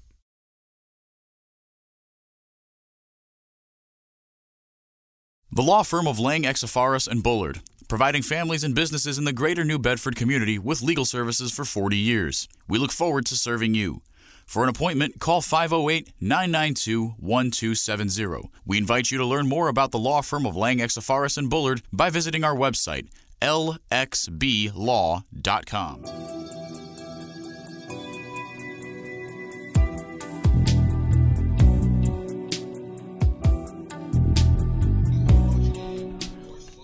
Welcome back to Spillane Field. Henrique DeMore and J.D. Rauchi bringing you the action here from Spillane. 6-1 Wareham as Will Proctor's day is done, and what a day it was. 4 innings of work, gave up just 1 hit and an unearned run. 2 walks, 4 strikeouts for the sophomore from Georgia, and now it is Jared Horn, one of the more consistent relievers as of late for Wareham. Righty out of Cal, looking to build on recent success, most notably a long relief appearance. As he hops in here, and he will face 8-9-1, Phillips, Johnson, and Fitzgerald for Bourne. This pitching change, of course, brought to you by the Bay Point Club, Onset's 18-hole championship golf course. With the driving range open 7 days a week and senior discounts offered every day and always welcome to the public. So go get to the point. Jared Horn's last 4 outings have been really, really great for him. He's given up just a run in each of them, all of them earned. But really what's been impressive is the strikeout numbers. Struck out just 4 and 1 in his first 2 outings of the season. Since then, the first 3 of the last 4 outings, 4 Ks and 7 strikeouts, and by far his best outing of the season. 7 Ks with a run and just 2 hits against him in a win against Cotuit at Spillane Field. So he is certainly trending upward in terms of what he can do. And we very often see this combination of Will Proctor will start the game and then Jared Horn will come in. Both of their last appearances coming in that 8-2 win against Cotuit. And I said it then, and I'll say it now again, the key to Will Proctor's success is the location of the fastball. If he can locate the fastball and throw it for strikes, he is going to be successful. For Jared Horn, the fastball is almost always there. The up and down kind of dictator of success for him is where he puts the breaking ball. It's a very good breaking ball, just like you saw there as Thad Phillips swings and misses at it in the dirt, but when he leaves it up, he gets into trouble. So if he can keep it in the zone and he can throw it consistently for strikes and put it where he wants it and use it as his out pitch, he will have a successful outing. Bourne with that breaking ball, my goodness. Jared Horn continues right where he left off, and Thad Phillips barking on his way back to the dugout for the second straight time, and he has sat down via the looking strikeout for the second straight time. First K of the day, and if he keeps pitching like that, we're going to see a lot more out of the hand of Horn. That one brought to you by Lang, Exafaris, and Bullard. That is his out pitch, and that's what got him 7 Ks the last time he pitched. He only faced 14 batters. He struck out half the batters he faced in 3 innings, and 2 of them reached on hits and another couple on 2 walks. So the breaking stuff is absolutely electric for him when he's on. He produced 9 outs in that game, 7 of them via the strikeout. When he is on, and he is very successful. And when he's on, he works incredibly quickly, as he is very efficient, not only pitch-wise but time-wise on the mound, as he is locked in and ready to go in this game. The 0-2 as Jared Horn is working himself into back-to-back two-strike counts. Fastball just misses. Not sure where. Maybe inside. It was a good frame by Millis. Kind of yanked it inside just a little bit. Or more towards the heart of the plate, I should say. But still 1-2 from Horn now to Cooper Johnson. 0-for-1 with a strikeout. And that one at the knees, no arguing with that one. Second straight strikeout for Horn. He's got a smile on his face. He knows what he just did. He is cooking right now. Another one brought to you by Lang, Exafaris, and Bullard. 2 away here in the 5th. Boy, that is a great pitch from Jared Horn. Right at the knees, right on the outside corner. Unhittable. Thad Phillips in the dugout still upset that he was rung up on strikes, but Horn has come out dealing in this game. He has been incredible. Trying to keep it going against Tyler Fitzgerald. Pretty good bat in this Bourne lineup, but been stifled as of late. 277, 0-for-2 on the day for him. That one shot foul, 0-1.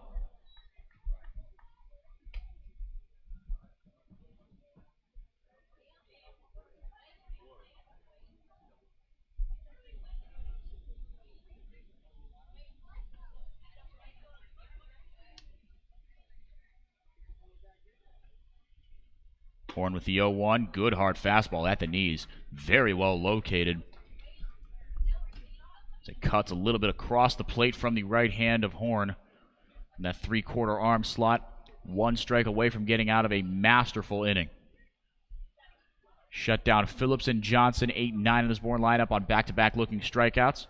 Try to do something similar here. The 0-2. Breaking ball lifted into center field. Racing in on an Idens. Nice sliding catch to salvage the inning. Jared Horn goes 1, 2, 3 halfway through this one. We are going to the bottom of the 5th. And Jared Horn, a masterful inning. 6-1 Gatemen on the Gatemen Baseball Network. We'll be right back. Stop by the Ansel S. Gurney House, where you will find a unique shopping and dining experience. Whether shopping for a special occasion or just to treat yourself, you'll find what you're looking for in one of the 11 themed rooms. There's also a cafe serving fresh homemade lunches overlooking the extensive gardens. The Ansel S. Gurney House is located at 403 County Road in Marion. The Bay Point Golf Club offers a unique collection of 18 championship golf holes, a beautiful banquet facility, and a club host that has a fully stocked pro shop. The Bay Point Grill is a perfect place to grab a meal or watch a game. The course is located off of Onset Avenue in Buzzards Bay. The Gatemen thank you for your support.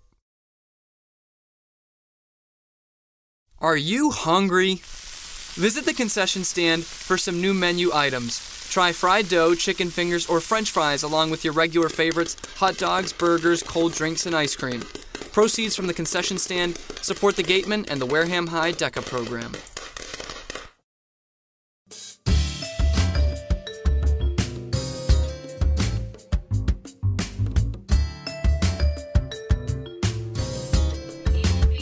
Welcome back to Spillane Field. 6-1 Gatemen. Jared Horn, my goodness, what an inning. 2 filthy strikeouts of Thad Phillips as well as Cooper Johnson. And then Tyler Fitzgerald robbed of a base knock on really a well-hit ball out to center field. But Jeremy Idens had a beat on it the whole way. Nice running catch from Mr. Idens out in center field. Like I said, a really underratedly good glove in left and center. It often gets overshadowed by the absolute defensive wizardry of Skylar Hunter. But he's really, really consistent out there in left and today in center, showing his mettle again. He's very versatile, I think, is his best asset defensively in terms of Jeremy Idens. We've seen him play all 3 outfield spots, and when Skylar Hunter needs a day off, he will be the man quarterbacking and patrolling the outfield. Because with Isaac Collins' inexperience, although he's been great in the corner outfield, you really can't put a guy that has a lack of experience in the outfield in center field because, like I said, he is the quarterback. He does dictate how that outfield plays. But that being said, Jeremy Idens, a corner outfielder at UCLA, and has transitioned nearly flawlessly into the center field spot when he's needed to this season. Absolutely, as that one is fouled off. Zahid Valenzuela, another fantastic defensive asset for the Gatemen. Saw him make a highlight reel play yesterday against Harwich. I mean, JD, you remember that one. Jacob Goldfarb unlucky on one as he lost it in the lights, and Zahid Valenzuela out of nowhere, a blur into shallow center field, made a Willie Mays-esque catch to salvage that one. That one shot down the line, left field, base hit, going to be extra bases for Zahid Valenzuela. He's trucking around first into second, standing up with a leadoff double. Valenzuela gets the offense going for Wareham in the 6th inning. In the 5th. Extra base power. Again, not a team that's going to drive them into the gaps. Both extra base hits in this game have been hit down the line. Theoretically, you're hitting it a lot further if you hit it into the gap, a lot shorter if you hit it down the line, but they will get you to the same bag no matter what. Saeed Valenzuela with good speed, and now your best hitter in Austin Shenton coming to the plate. Austin Shenton already got 2 RBIs today with a swing of the bat, could make it 3. As we scoreboard watch for Matthew Barefoot, who Shenton is chasing for the batting title, and Barefoot has been a bona fide stud. I think there's really just no way around it. Batting .406, though, as he is 0 for 2 today. So Shenton with a couple more ABs here could retake that batting title. He is batting .389, despite a 1 for 2 performance today. Pushed into the 390s with a base knock here. But at this point, it almost seems unfair, as really you're splitting hairs. The two best pure hitters on the Cape League, occupying first and second in the West Division standings, as Hyannis has retaken the lead over the Orleans Firebirds. Still a lot of ball game to go in that one, though. 2-0, really good hitters count here to Shenton.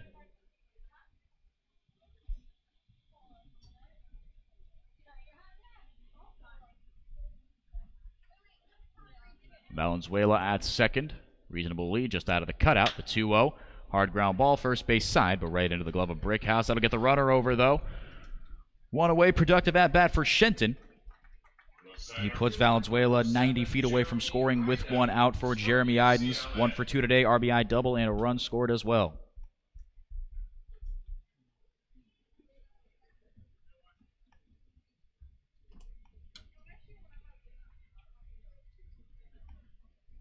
Idens, someone who Isaac Collins says has, quote-unquote, sneaky pop. I think that is fair to say as well. He doubled his last time up. Interestingly enough, before that, not a single extra base hit in 7 straight games for Idens before the double today. But he does have it in him. We've seen it at a consistent rate, as the Gatemen have been slumping a little bit in these last few games. A lot of blowout wins and close losses, most notably against these East Division opponents, and especially on the road. But like we talked about, a lot of home games, a lot of West Division games coming up here for the Gatemen, and a home in particular. 5th and 6th games of the year against Bourne to end the season. Katuitt coming to town tomorrow, and 3 straight games against Falmouth after the YD game. 2-0 pitch, breaking ball drops in there. Really good pitch from Vanderweide, starting his 2nd inning of work.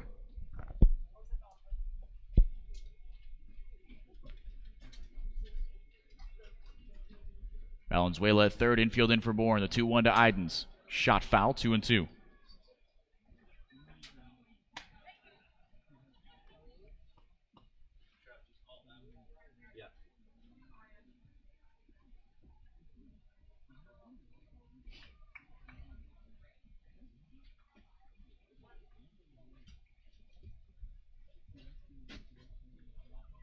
Idens steps back in. Trying to make it 7-1 Gatemen here in the 5th. The 2-2. Inside, in the dirt, Lynn with a good block. Valenzuela all over that one. And you can see even, Valenzuela, such a smart, hustle, high-energy, focused baseball player. Even though the ball came in the dirt, he was ready to go on that one. Even though Lynn blocked it, he watched the ball all the way from Lynn's hand back into the glove of Vanderweide, making absolutely sure there was nothing he couldn't take that Bourne wasn't giving him. That one lifted into left field. If it's fair, and it is not, would have been extra bases, fouled by just a hair, says the third base umpire. So Valenzuela will stay at third. And Jeremy Idens robbed of extra bases by, well, maybe tough to say robbed, but just a few feet shy of an extra base. We'll do it again with the full count.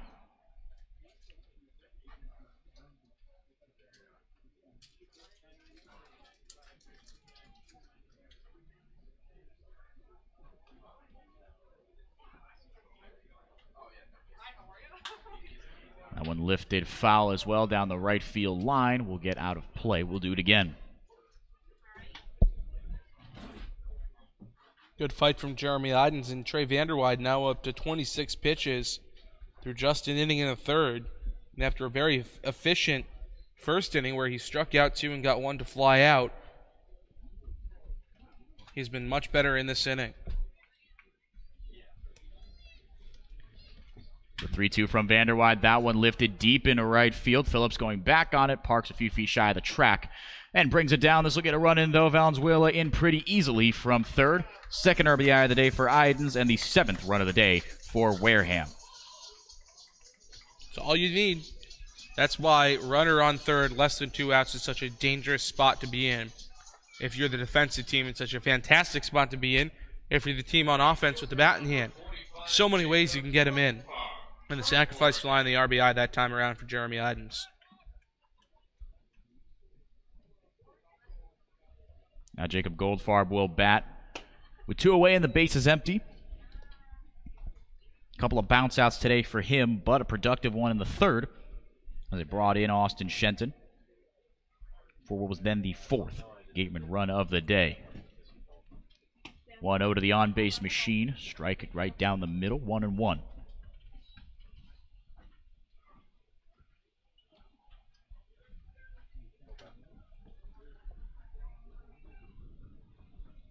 The 1-1. Shot right back towards us, 1-2.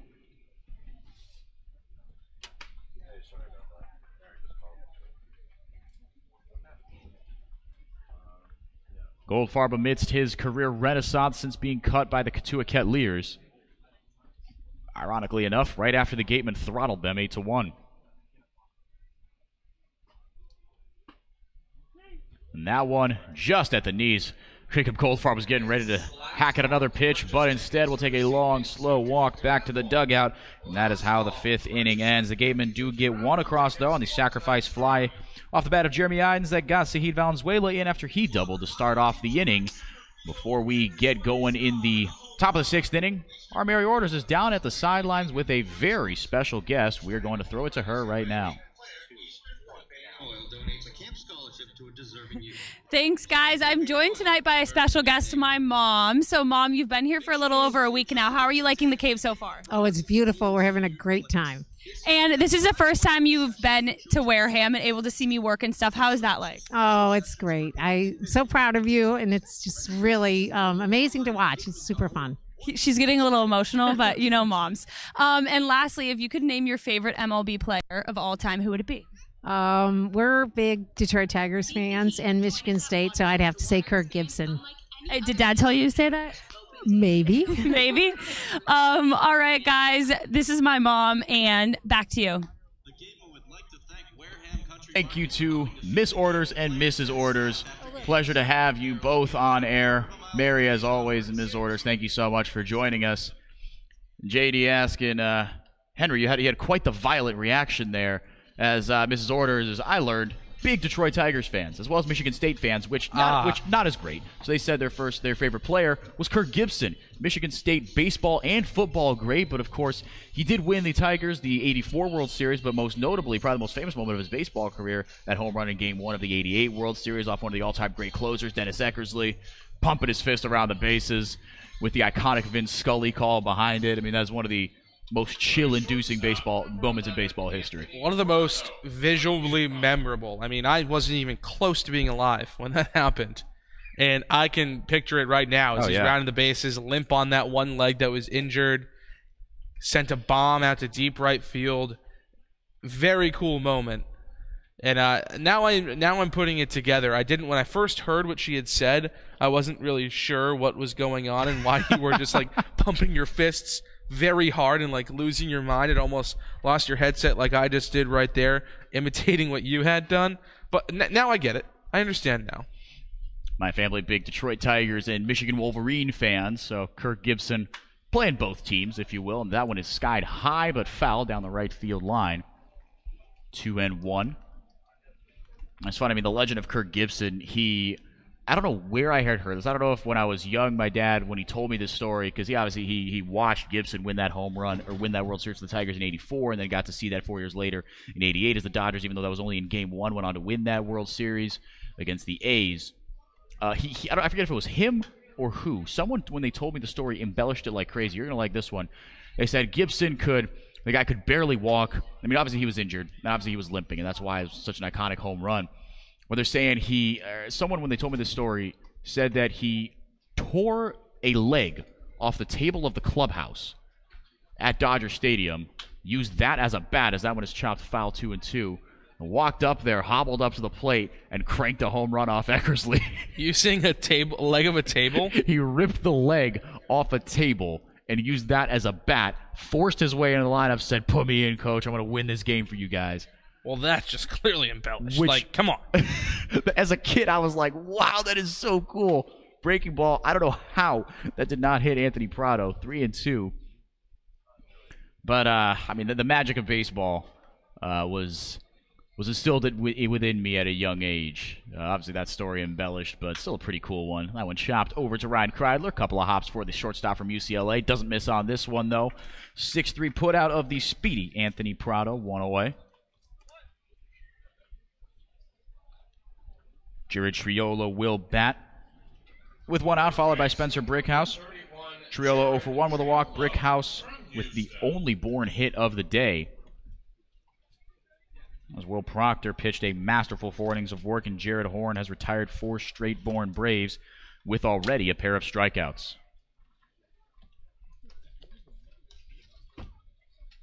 This is a guy that was the Friday starter as a freshman at Cal, and for those who don't know what Friday starter means, is he's your ace. He is your number one guy.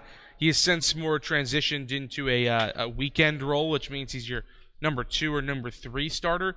But he certainly has the arm talent and had a down season this year at Cal, but there were some other extenuating circumstances attached to that. But his freshman season was great. He has great stuff. That breaking ball is absolutely nasty. And when he is on, he is one of the better pitchers in the league, especially in this long relief role. The above 6 ERA for him, the just under 6, the 5.71 ERA is incredibly misleading. Working masterfully through his second inning as well, as he gets a ball on the outside part of the not strike zone to Spencer Brickhouse. He's 1 for 2 today. Pair of 6-3 putouts so far here. Good pitch, but misses low. 2-1. If you take out those first 2 outings of the season against Chatham and Orleans, Jared Horn's got a 3.00 ERA. That looks a heck of a lot better than 5.71. No, I agree with you. And the point is, he's been good when it's mattered, right? And especially he is good right now when it is mattering. Going into the last stretch here, a lot of home games, a lot of West Division games, all very important. We got to catch up with Don Sned on our pregame show, and he told us, it is important. A lot of West Division games, as the Gatemen are fully cognizant of the fact that, look, they could win a title here. They're trying to get that ring at the end of the season. They believe they are the best team in the West. There's not much evidence to the contrary. Falmouth and Hyannis, 2 very, very good teams, but different strengths for all these teams. The Gatemen have gotten it done with their offense and a very good pitching staff, but Falmouth's pitching staff is absolutely nasty. 2-2 fouled away. We'll do it again. You can keep that foul ball courtesy of attorney Glenn Harrington and his daughter Devin.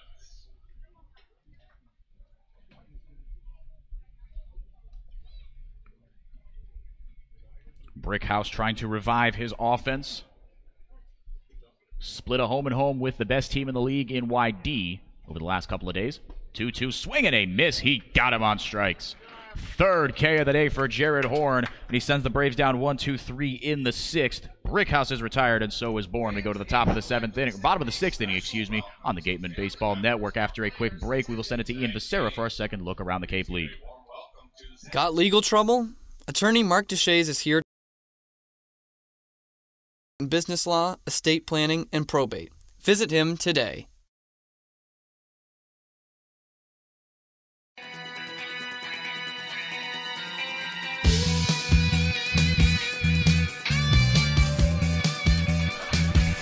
And it's time for the second and final Cape League update of the night. 2 games have gone final. The Brewster Whitecaps won their game 7-3 against the YD Red Sox. They picked up their 10th win on the year and are now just 2 points behind the Orleans Firebirds for 4th place in their division.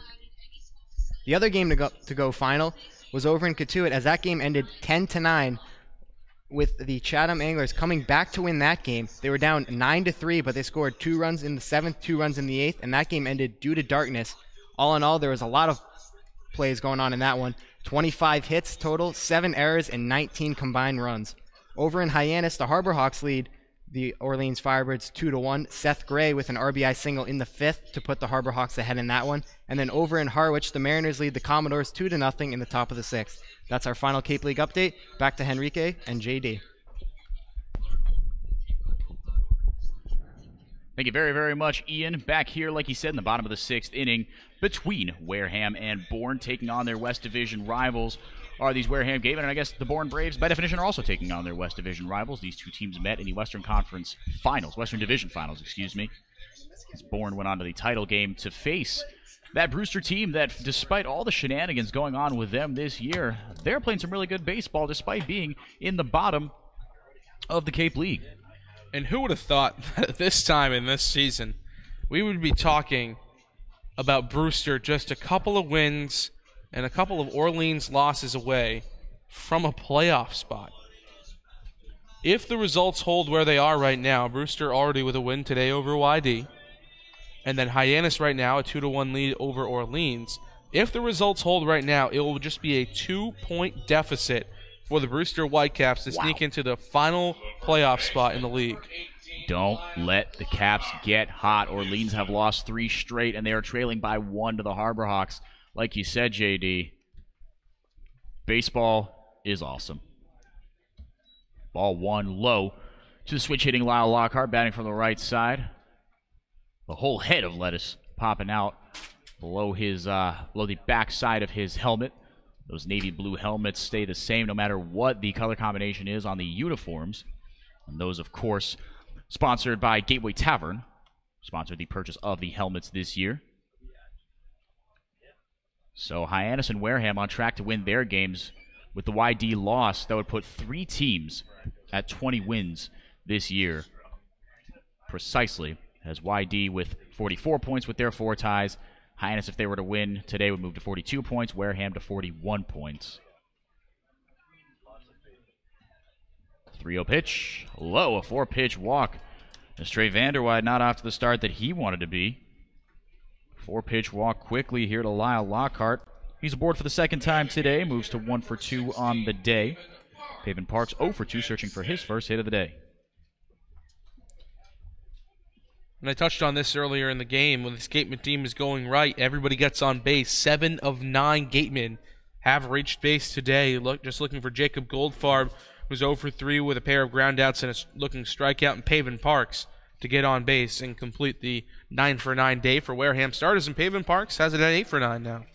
8 for 9 indeed, and his first hit of the day. A guy that, like you said, JD, needed to step up and produce at a more consistent rate. We've seen him have really flashes of greatness at various points today. The two of the most electrifyingly hit balls maybe, of the season off his bat came against Hyannis. One was an out and one was a foul ball, but man, oh man, I mean, just 30 feet away apiece from giving the Gatemen that win in the second half of that protested game. But he's aboard here with his first base knock of the day. Ryan Kreidler trying to keep the line moving, as our Cam Stewart likes to say. He's 1 for 2 with a single and a run scored. Has also struck out in today's game. First pitch to the shortstop. Got a piece of it for strike 1.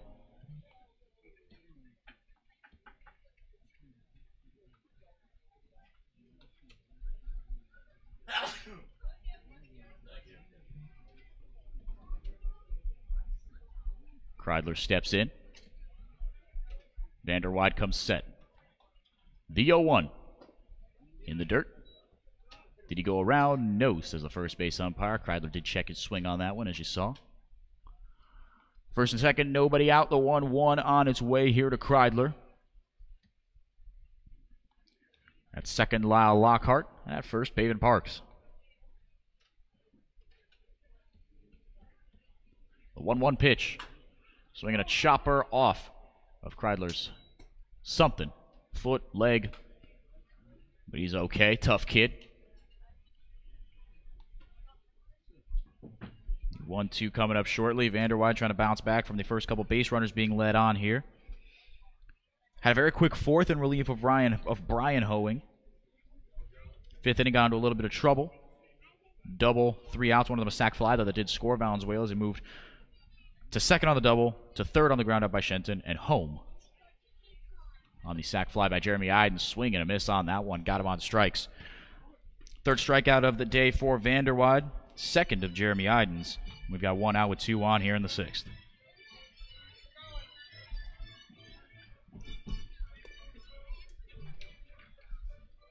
The catcher, number 13, Drew Millis from Missouri State. The catcher from Missouri State does indeed step up to the plate. The only man hitless in this lineup, like you said, JD, Jacob Goldfarb, as Millis takes ball one. He's 1 for 2. Single and a run scored in that third inning, bounced out in the fourth.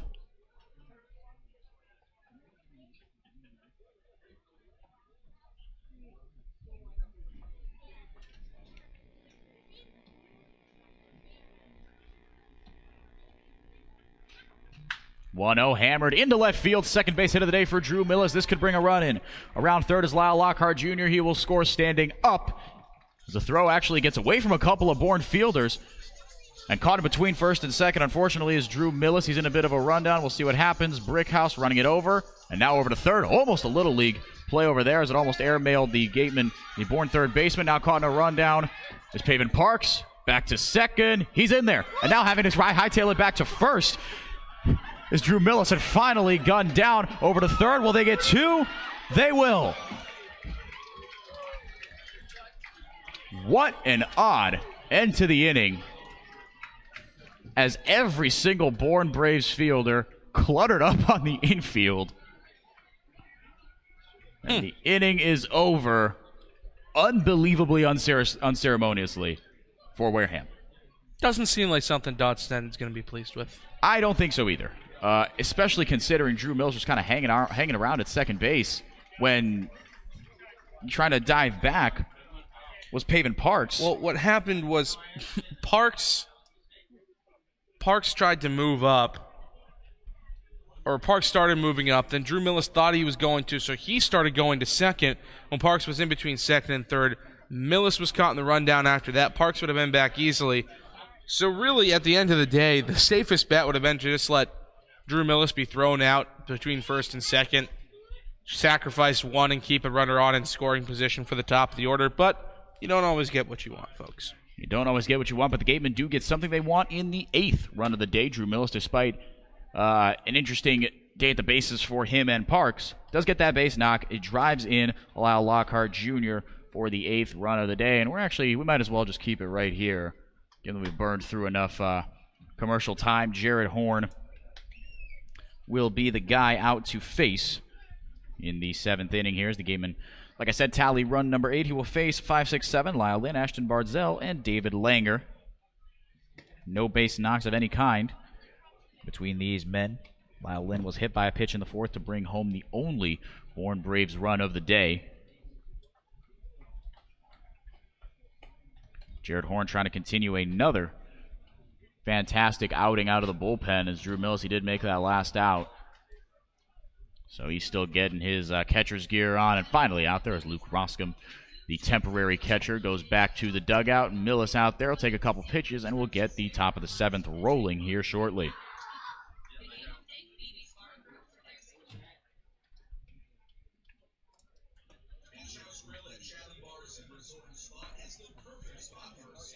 One run on the pair of hits in the sixth for Wareham. They lead it 8-1 here. And Katuitt, oh man, the misfortunes continue for them.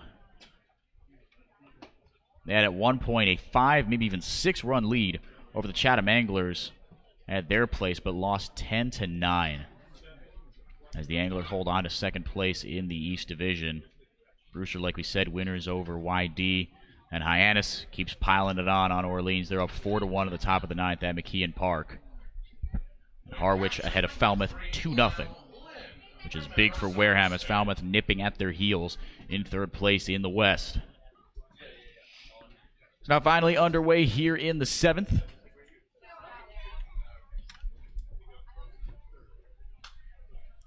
That one is tapped foul, 0-1.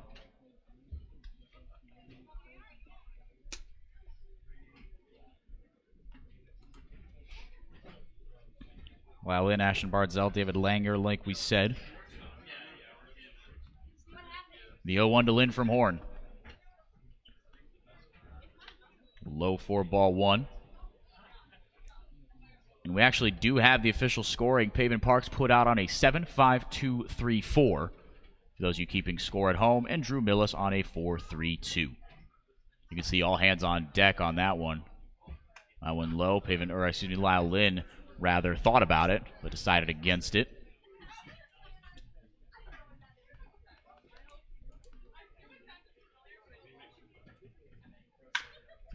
That one bounced over to the left side for a base hit. Gets under the glove of Austin Shenton into left field. And Lyle Lynn is aboard here with nobody out. How about the Chatham Anglers? Yeah. Coming back to beat the Katuitt Cavaliers. 17-3 win yesterday for Chatham over Brewster in 7 innings. And then they trailed it by 7 heading into the 5th inning, come all the way back and top Katuitt. That's a team you have to watch out for, especially with Spencer Torkelson back. They are a dangerous team with a lot of good pitchers. Dan Hammer, an all-star, a couple of other guys on that staff that are really impressive. Greg Jones has had one of the better seasons in the league, just coming off his freshman year at UNC Wilmington. There's a lot to like about that Chatham Anglers team. They can give YD a run for their money in the East. Yeah, they're not trying to be overshadowed or forgotten. As YD starting to run away with the East despite a loss to Brewster today. They do rule that an error, first one of the day on the Gatemen. Got a piece of it, did Bardzell. 1 and 2. Excuse me, the second error of the day. My apologies, the other one on Ryan Kreidler as he overthrew Lyle Lockhart way back in the 4th inning.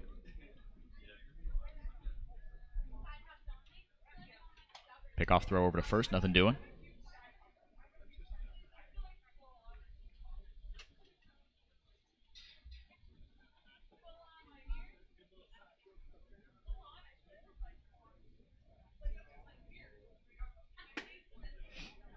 Just low, 2 and 2.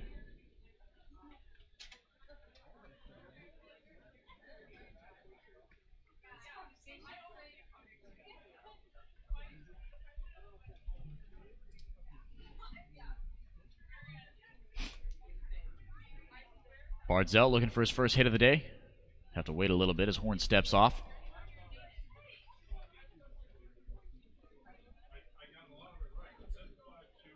Horn sets. Now comes home with the 2-2. That one shot into right field for a base hit. Station is stationed for a Bourne as Isaac Collins cuts it off and gets it back into the infield. First and second now, nobody out. Bourne showing signs of life yet, but just their second base hit of the day. They have had 3 men reach on either a hit by pitch or a walk, and 2 on errors. Number 5, David Langer from UConn.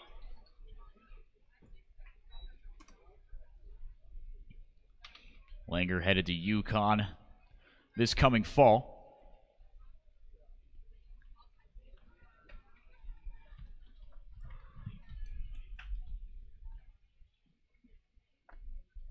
Horn will face him here with 2 on and nobody out.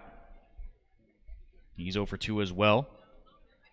The guy behind him on deck, Thad Phillips, and the guy in the hole, Cooper Johnson, also 0 for 2. 4 strikeouts between those last 2. First pitch, fastball low, 1-0.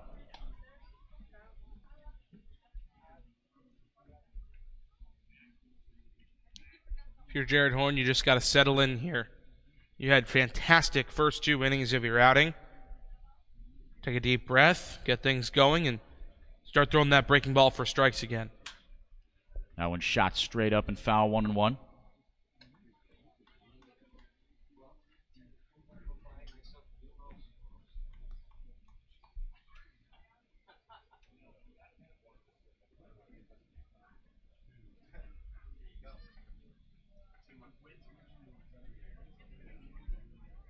Waves an all-black bat over the plate a couple of times. Now Horn comes set. 1-1. Same pitch, same result. 1-2. You've gone hard stuff away and up now twice. The breaking ball for Horn is good enough that he can come inside and try to put one in at the knees.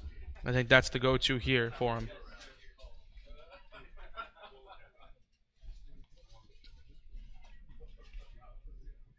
Horn set.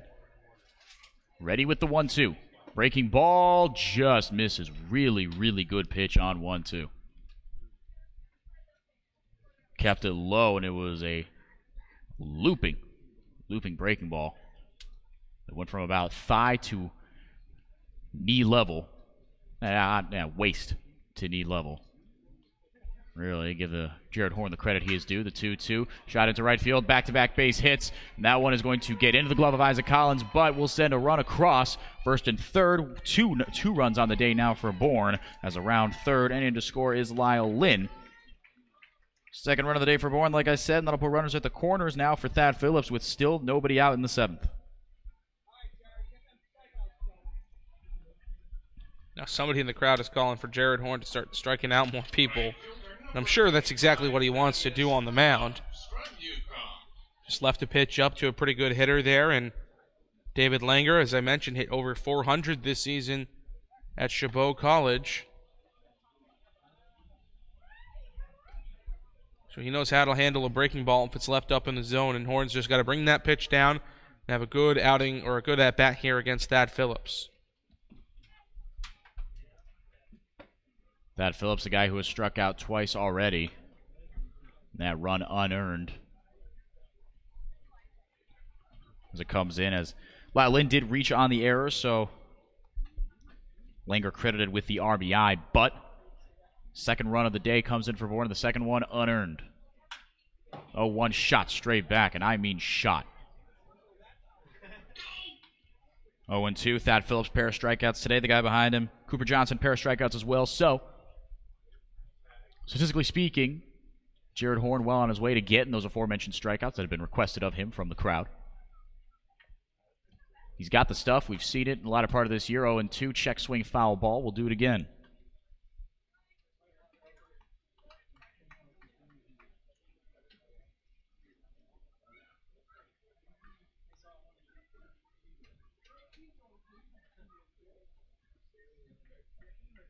Horn comes set.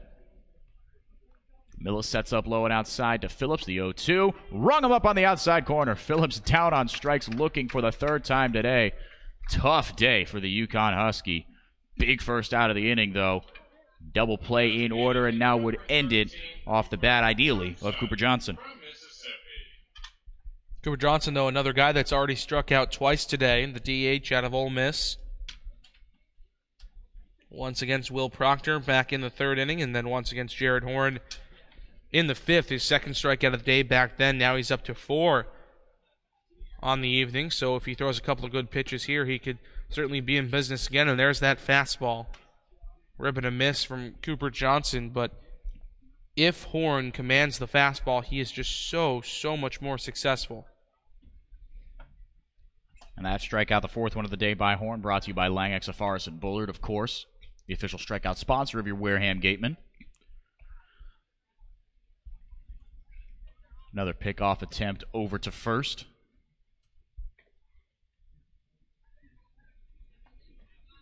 Horn from the stretch that he's been working out of, despite the amount of base runners on. Late strike call, 0-2.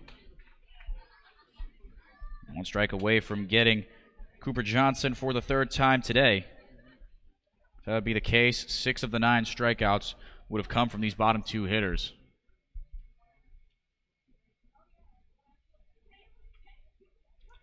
With one away and runners at the corners, the 0-2, swing and a miss. He got him on strikes. Prophetic, JD. That's what I do. Yeah? Just steal my line. That one brought to you by Lang, Exafaris, and Bullard. 2 away here, back-to-back strikeouts. Now Tyler Fitzgerald will bat with 2 on and runners at the corners. In the words of the great Chris Traeger, quite literally, 3 innings ago, I said the exact same thing. Yes, you did. After Jeremy Iden's double. Just a couple of, what's the word? Omniscient broadcasters up here. Omniscient. There's an SAT word for you. That is an SAT word. Do you know the difference between omniscient and omnipotent? Nope. Okay. Do you? Yes. That's good. I'm glad you're proud of me. I am. It's good to have a good vocabulary in this job. It really is. Not sure how omniscient and can't even say it. Omnipotent come up in baseball all that often, but sure, it's good to know. Yeah, we've used it in reference to this side of the booth on our end. Yeah. But like you said, not too prevalent on the other side of things. That breaking ball missed low, so 2-0 now. Pretty good hitters count to Tyler Fitzgerald. A guy who has had a lot of success at the plate, just none really against the Gatemen this year. 2-0, got him on the outside corner, 2-1.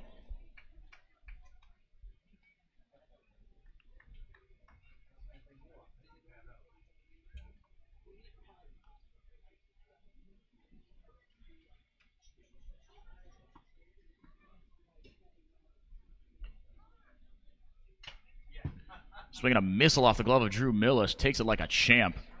Just picks the mask up and puts it right back on. He's faced worse this season. Let's be completely honest. He has faced a lot worse behind the plate. Is a tough kid, if I've ever seen one. Really nice kid, too. Good-natured about the whole thing. I mean, tough not to be, but still, it wouldn't be hard to not be good-natured about it as well. The 2-2 from Horn. Swinging a foul straight back. We'll do it again.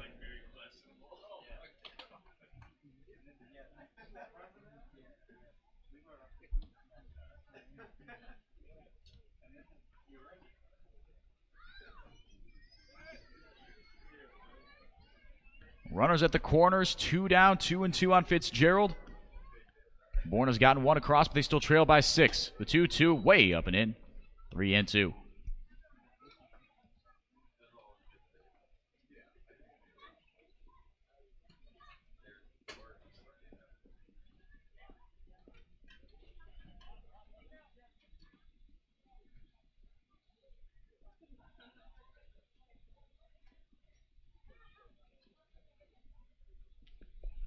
Horn sets.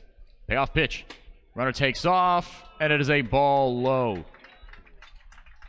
Borderline pitch goes Fitzgerald's way, and he's aboard for the first time today. That'll load the bases for Anthony Prado. Anthony Prado from UConn. Out of UConn, he is 0 for 2 today. Walking a run scored, though.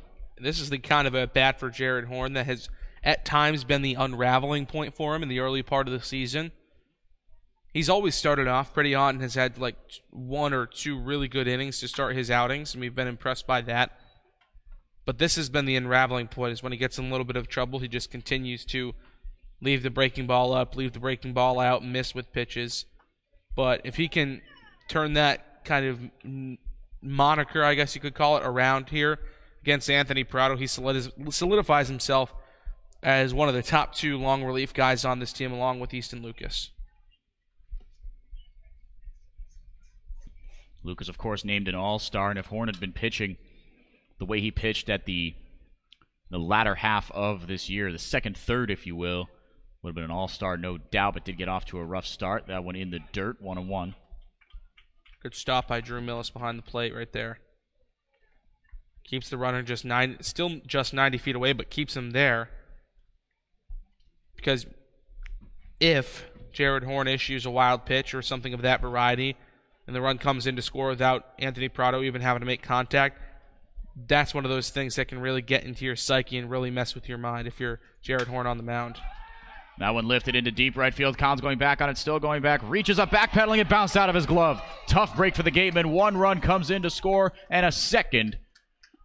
On the E9, the Gatemen surrender 2 free runs. Isaac Collins had a beat on it, but backpedaling could not make the catch. Jared Horn gives up a pair of runs, but definitely not his fault, although that was really hard hit off the pad of Prado. That is impressive, but now, out to the mound again, is Coach Jim Lawler. Out there to discuss strategy. You can discuss investment strategy with Joe Crespi from Merrill Lynch, who sponsors this trip to the mound. And Isaac Collins has just been so darn good in right field this season. We have so very rarely seen any miscues from him. And that was a big one there. Ball was hit right at him, and as we've talked about a lot, balls hit right at you are the toughest to make. And your first instinct as an infielder is to move in toward the ball as it's coming at you. As an outfielder, it has to be the opposite. Hesitation even. I think that's what happened to Isaac Collins there. He hesitated in and then realized he had to backtrack and he had the ball in his hand. He was almost there, but it didn't end up being enough.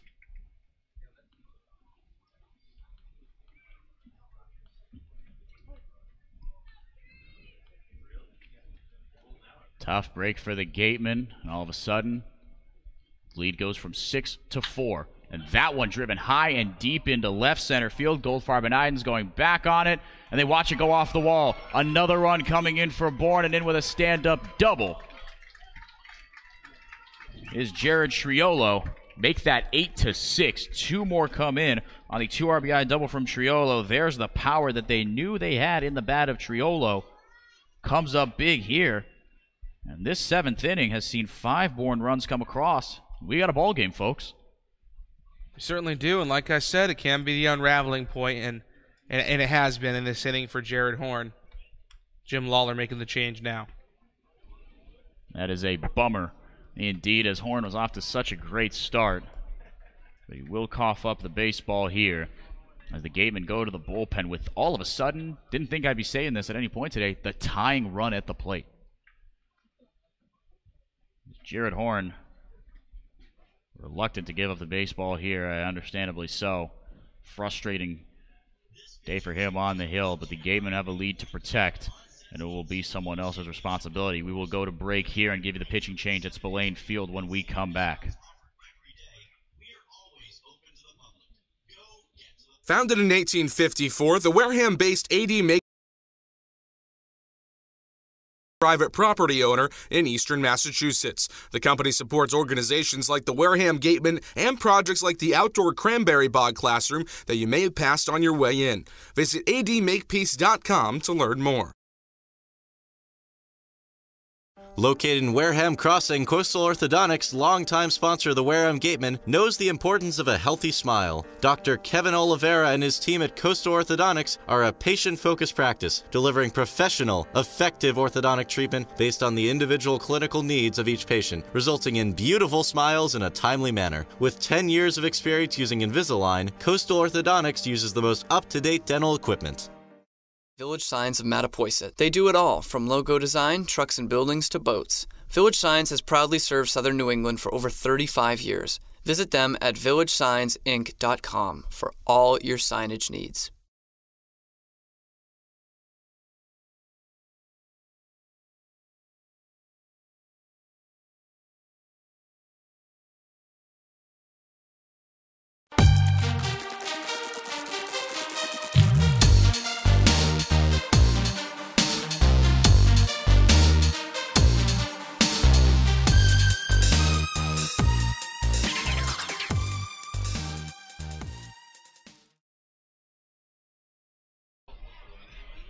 Welcome back to Spillane Field, 8-6 all of a sudden here from the home turf of a team that at one point had an 8-1 lead. Made it 8-2. Did David Langer as he drove in Lyle Lynn, who reached on an error to start this whole thing off. And the wheels have come off a bit for Wareham, still protecting a 2-run lead here late in the ball game. This one far from over, really on both sides of things. Top of the 7th inning, 9th man to bat now is Spencer Brickhouse. As Jared Horn, unfortunately, his day is done, and he will give way to Joey Barron, number 11 out of Lackawanna College.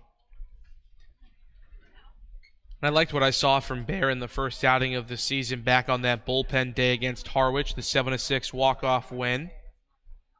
He's only got to get one out here, and he's coming in as a bit of a lefty specialist against the lefty that can provide a lot of power in Spencer Brickhouse. Every run that has come in so far unearned. So Jared Horn's ERA is safe. Oh, what a tough break if the Gatemen, God forbid, crumble and lose this one. As the offense, they came to play, but we talked about it, JD, early and often, and then not much after that. Looping breaking ball does not get the call. Did not miss by much. Really good breaking ball from Joey Barron instead of 1-1 count here.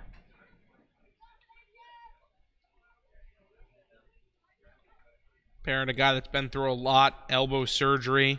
Started his career at Stony Brook out on Long Island. Then headed off to Lackawanna College after that elbow surgery. Was the D2 pitcher of the year this year. Had an absolutely fantastic season for the Lackawanna Falcons. 1.58 ERA, 11 starts, 45 2/3 innings. Most impressive part, walk to strikeout ratio, 9 walks to 58 Ks. The 1-2 in the dirt, 2-2. I like that pitch, though. Diving away. You might get him to chase out of the zone. Had a really good bite on it. I'd like to see him try to go backdoor with that pitch this time to Spencer Brickhouse. That's a pitch that can really tie him up in knots, especially if he's swinging for the fences and trying to tie this game with one swing. 1-2, that one's skied. Shallow right field, actually going to stay in the infield. Lyle Lockhart camps under it, but it's Zahid Valenzuela who reaches up and makes the catch, and the inning is over for the Gatemen. But what a wild one it was, as 5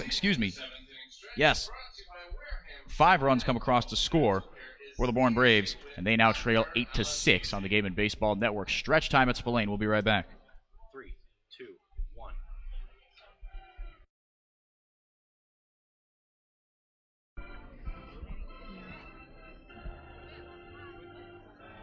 Thanks, guys. So, Skylar, with the summer winding down, what's it been like to play here this summer? It's been an honor, and it's been a ton of fun, with the guys out here and competing every day, and we're looking to take home a ring and win the championship here. And it is a developmental league, so do you feel like you've learned anything here that you're going to try to apply back at school? Yeah, I've learned a ton from our manager, Don Sneddon, and Mike Mobbs. They've helped me become a lot better of a baseball player and a man here, and I'm excited to bring some of those things back to Purdue and get the year rolling. Lastly, more random question that I've asked a few of the guys in pregame. If you had a pony, what would you name it? Pony. Don Sneddon. That's what Austin said. Okay. That's a good name. Yeah, it is. All right, then Mike Mobbs. Okay, that's an even better name. Skylar, thanks so much. Guys, back to you. Thank you very much, Mary, and to Skylar, of course, for coming on the air with us. 2 for 3 on the Don Sneddon pony name, and then he counters with probably the best second answer ever, Mike Mobbs. No, Mike Mobbs is the crime dog. You can't have more than one animal be assigned to the same name. Huh. So Mike Mobbs unfortunately can't be the pony. It's an unfortunate byproduct of a fantastic nickname, but the variety has not been there. The creativeness has not been there in terms of answering that question today, because the first answer that Mary got was in our pregame interview with the starter today, Will Proctor, and he said, quote, "I would name the pony Pony." Yeah. For such a charismatic guy as Will Proctor is, that's a disappointing answer from Proctor. Give me something more than, oh yeah, I'm going to name the pony Pony. My friend had a cat named Puppy. That's just not right. Not correct. Which I thought was really funny. It's really confusing. That's incredibly for everyone involved. Hey, Puppy, come here. Oh, nope, it's a cat. It's a cat. It's a cat. Surprise. So now a pitching change here for the Bourne Braves. Third guy out. Second guy out of the pen. Third guy total. Once Trey Vanderwide's day is done. Good day for him. 3 innings of work. Did let up the 2 runs, though. Had 3 strikeouts, as well as to go with 0 walks. 1 walk on the day. He will give way to Caleb Bolden out of Arkansas, Fayetteville. Has just 1 appearance on the year. Gave up 1 earned run and 2 1/3 innings of work in a 5-2 loss to Falmouth back on July 11th. 1 walk, 3 strikeouts as well for him. 3.85 ERA in that small sample size. 6'2", 190 right-hander. Originally out of Texarkana, Texas. Great name. Yeah. They have 2 high schools in the in Texarkana. Can you guess the names of the high schools? Texarkana North, Texarkana South. Texas High School and Arkansas High School. Wow. Texas High School and Arkansas High School. Neither of which Caleb Bolden went to. No. Interestingly enough. Delivers ball one here to the top of the order in Isaac Collins. Bolden, a graduate of Pleasant Grove High School. 1-0, cut on and missed, 1-1.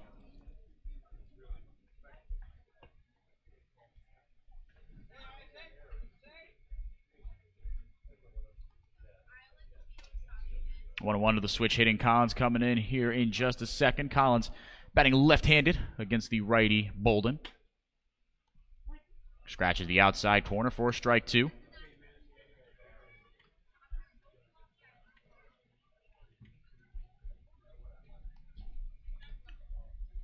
More games coming to fruition here on this Saturday night.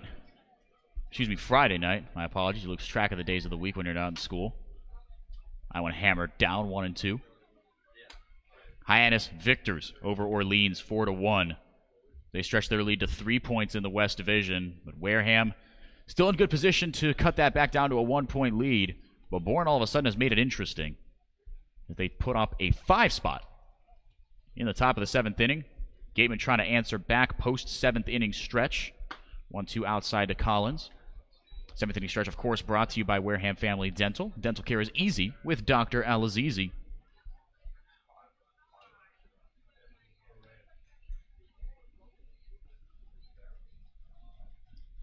Two coming into Collins. His team leads it by 2. Bases empty, no one out.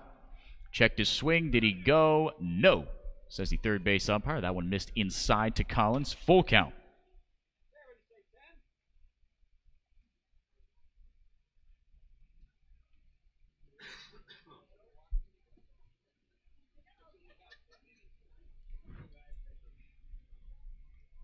Collins looking for his second hit of the day. He's 1 for 3. Upstairs, he'll take it.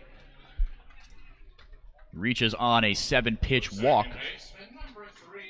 And he is aboard with nobody out for Sahid Valenzuela, who laced a double down the left field line his last time up. That's a big AB for Isaac Collins, not only because you only have a 2-run lead now and you need a couple of more insurance runs to really feel comfortable with yourself, but also because of the fact that more or less the last inning, a couple of runs came in because Isaac Collins committed an error out in right field. A little bit of a confidence boost, and if he comes in to score for the second time today, you can kind of erase those runs that came in to score because of him out of his head. I think that's something that, people maybe don't think about as much as it does come back. I mean, the game is played on both sides of the plate, and Collins going to try to do some damage here on the base paths with a little help from Sahid Valenzuela, hopefully. Collins does have a few stolen bases on the year.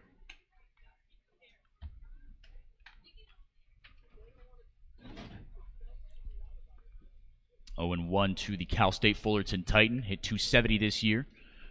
His sophomore campaign at Cal State Fullerton, an everyday shortstop there, after hitting .290 in his freshman year. The 0-1 pitch. Right down Broadway, strike 2.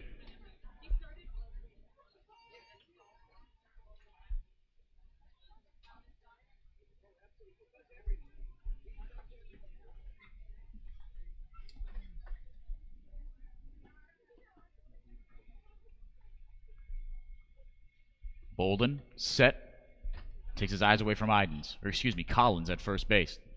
The 0-2, shot straight back towards our location. We'll do it one more time. Wareham got the brunt of their runs in the 3rd inning on a 6-run 3rd. And then Bourne, it took them a while to respond, but they put up 5 of their own in the top half of this frame. They trailed it by 2. Gatemen also scratched across a run in the 5th and 1 in the 6th. Bourne also with 1 in the 4th. The 0-2 to Valenzuela. Upstairs, he's working the count well here, 1-2.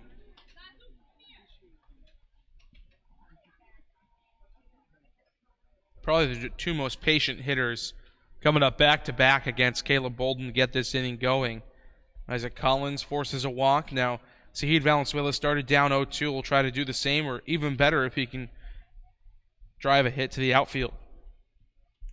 Going to try to do so on the 1-2. Instead, spoils one off the post. 1-2. Does a lot of that, does Sahid Valenzuela. Like you said, JD, really patient hitter. But he knows how to protect with 2 outs and extend at-bats. And pitch count on Bolden already.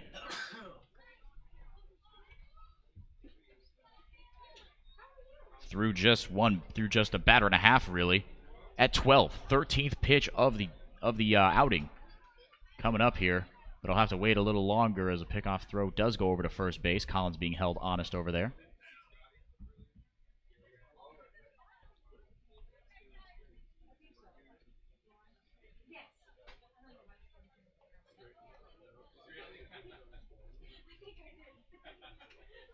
The 1-2, Collins takes off that one outside. The throw down to second. I think they got him. And yes, they did. Call confirmed from the third base umpire. Does move the count to 2-2 on Zahid Valenzuela, though, but Isaac Collins gunned down at second. 1 out, bases empty for Zahid. Second time Isaac Collins has been caught stealing this season. That's just a perfect throw from Lyle Lynn. Not much Isaac Collins could have done there. Didn't get the best jump in the world, but sometimes that's how the cookie crumbles.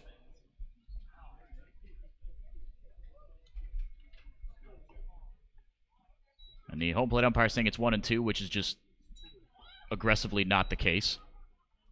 Not normally. Aggressively not the case. It's just not the home plate umpire is just wrong here. I hate to say it, but the ump is insisting it's 1-2. That's just not true. The throw that Isaac Collins was subsequently put down on was the second ball of the at-bat. And I think everybody knows it here, and Don Sneddon going out there to argue that he's just wrong. Now the umpires are going to come together, try to figure this one out. Valenzuela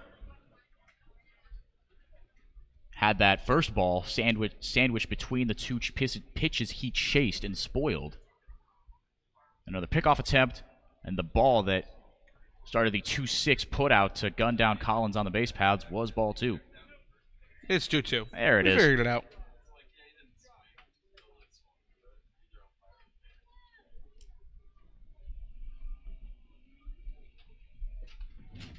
So Valenzuela will continue the at-bat here in a little bit more of a comfortable situation. 2-2, 1 out. The bases are empty. Switch hitting Valenzuela, batting from the left side. That one skied high and deep into center field, but Barzell has a beat on it. It falls into his glove harmlessly for out number 2.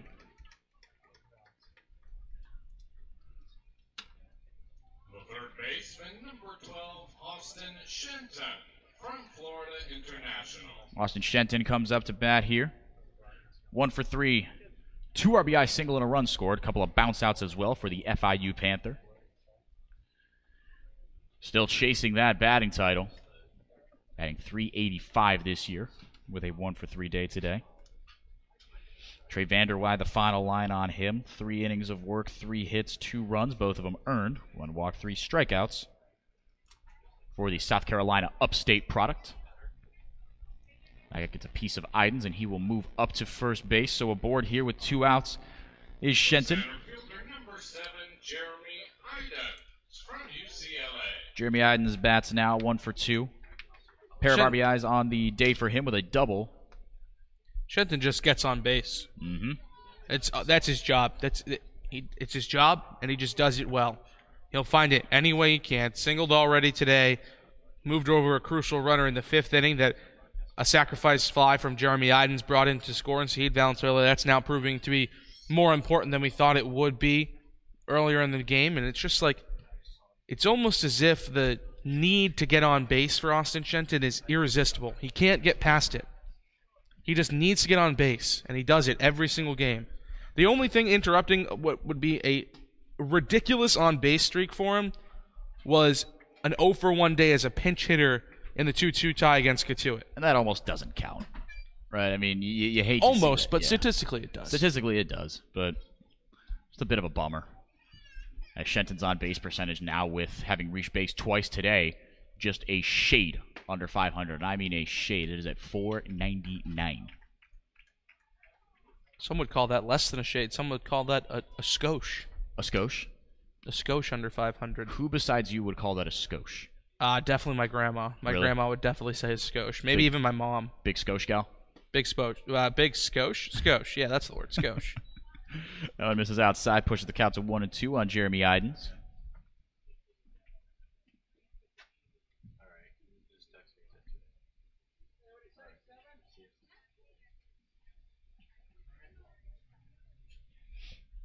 One, two, just outside.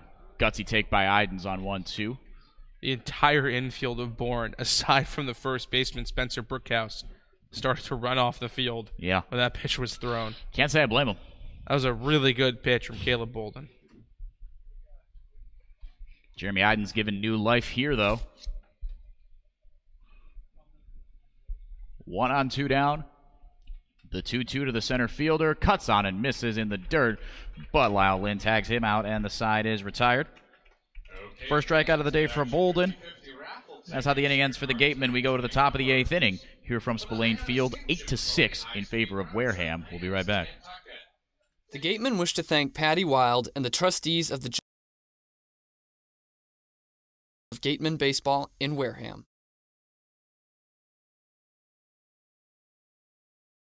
South Coast Health, operators of Charlton Memorial Hospital, St. Luke's Hospital, and Toby Hospital, delivers an unmatched combination of clinical excellence with a personal touch. They are proud to serve as southeastern Massachusetts and Rhode Island's only not-for-profit health system, as well as the region's largest employer. South Coast Health, the best care plus something more.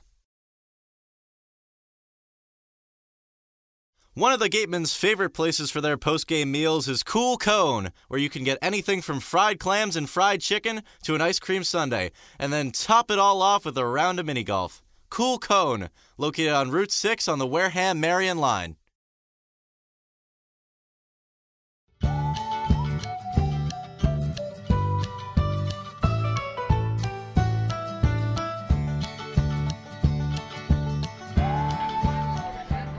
Welcome back to Spillane Field. 8-6 is your score in favor of Wareham over the rival Bourne Braves after a 9-man inning.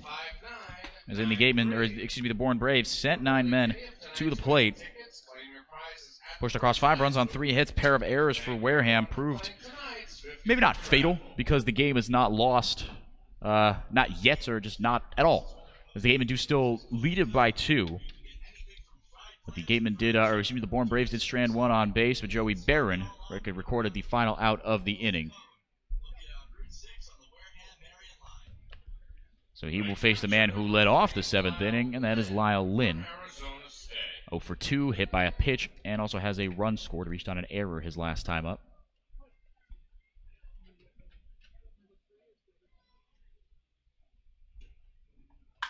That one hammered into the Bourne Braves dugout, strike 1.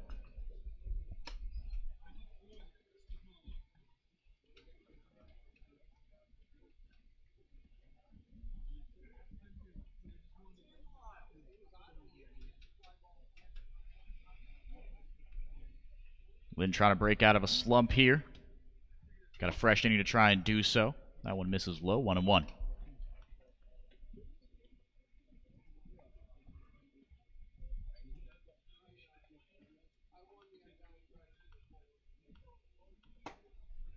Swing and a miss on that one, 1-2.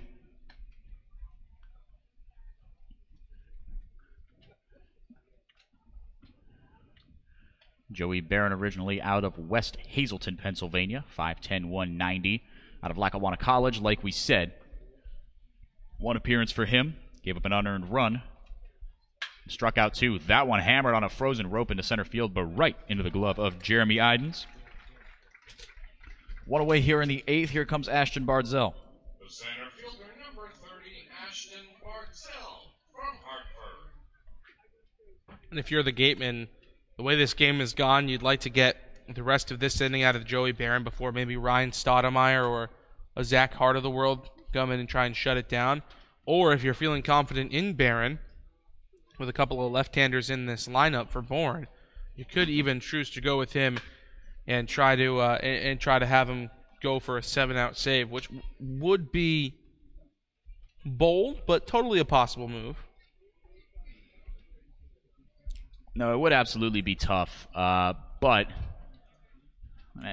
I mean, I guess Joey Barron could do it, but the momentum's definitely on Bourne's side, and it'd be tough to do without a little more run support from Wareham. Not that they haven't provided the run support, but now the lead has shrunk down to 2.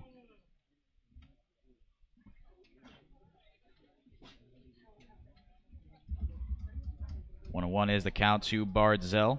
He's 1 for 3, single and a run scored, also struck out in the 4th. Looping breaking ball misses by a little bit upstairs, 2-1.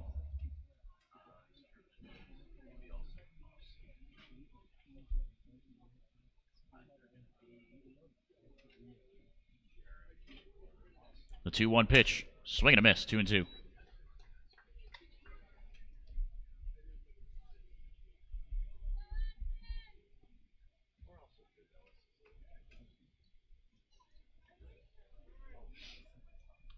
Barron comes set.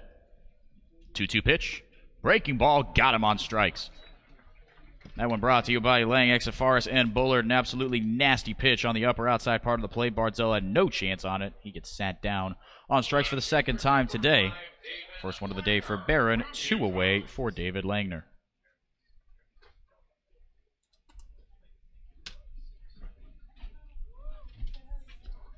Langer singled in the 7th to bring in Lyle Lynn.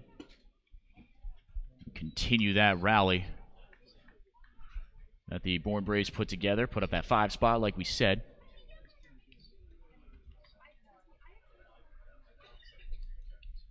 Now we're right back in this one. They're within 2. Breaking ball drops not into the strike zone. Didn't miss by much, 2-0. Harwich in the top of the 9th at White House Field against the Falmouth Commodores. They lead it 4-0. Good news for Wareham. Katuitt blew a massive lead to Chatham. Wareham are ahead of the Bourne Braves 8-6 here. That one shot into right field. Collins giving chase. Nice running catch. He reaches up and grabs it out of the air for out number 3. That'll do it from the top of the 8th inning to the bottom half of the frame we go. From Spillane Field, 8-6 is your score on the Gatemen Baseball Network.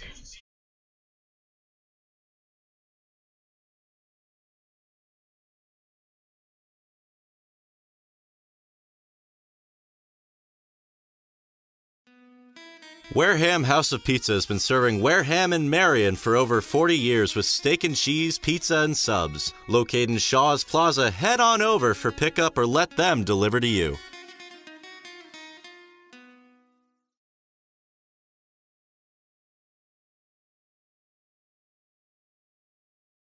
The Gateway Tavern, located on Marion Road in Wareham, offers an extensive but not exhaustive array of... The Gateway Tavern... Welcome back to Spillane Field, underway here in the bottom of the 8th inning. It's Jacob Goldfarb, who has a 1-1 count on him. I mean, Goldfarb, who's searching for his first hit of the day, does have an RBI today, though. Only Gateman hitless today. Redshirt junior out of Oregon takes the 1-1 low. For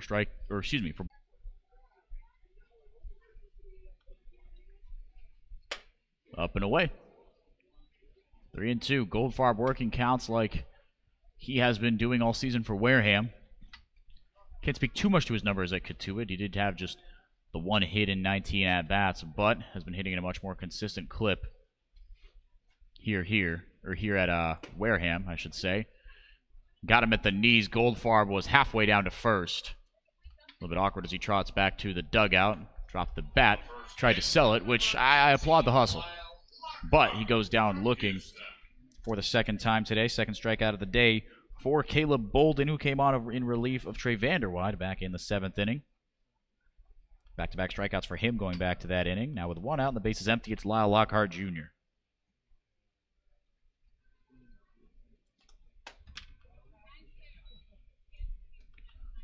First pitch low, 1-0 to Lyle Lockhart.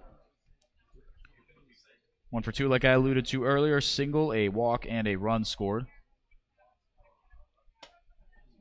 1-0 catches the outside corner, 1-1.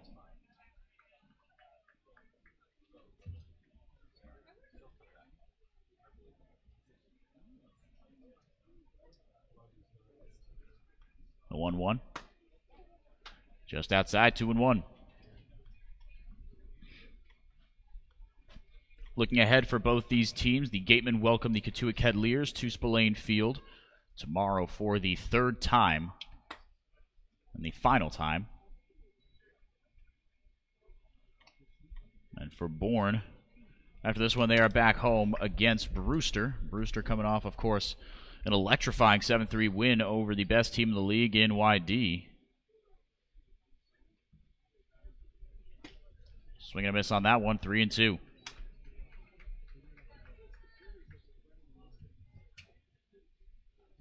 It'll be Hyannis, Cotuit, Bourne, and Bourne. Last 4 games of the year for the Wareham Gatemen. Before that, Orleans. Before that, 3 straight games against Falmouth, 2 of them here at Spillane. One of them a makeup game for the rainout that happened a few days ago. Before that, YD. Before that, the game tomorrow. Winding down the season here, JD. Things are starting to come to a close, at least in the regular season. Mm-hmm. Still a lot more baseball to be played, though a lot of things could change between now and the end of the regular season and now and the end of the season as a whole. You mentioned those last 3 days. Hyannis, Cotuit, Bourne, last 4 games of the season. Those are going to be crucial games, especially that matchup with Hyannis. That one a little dribbler left side. Gobbled up by Triolo across the diamond. Close but no cigar for Lyle Lockhart Jr. He's retired 2 away in the 8th. Little Houston Cougar on Houston Cougar violence there. Yeah. Triolo and Lyle Lockhart, teammates at Houston during the season. When Lyle's family was here, his mom tweeted a couple of times, his dad the same. That's a little weird to see Triolo and Lockhart on different teams, both in the 2016 recruiting class.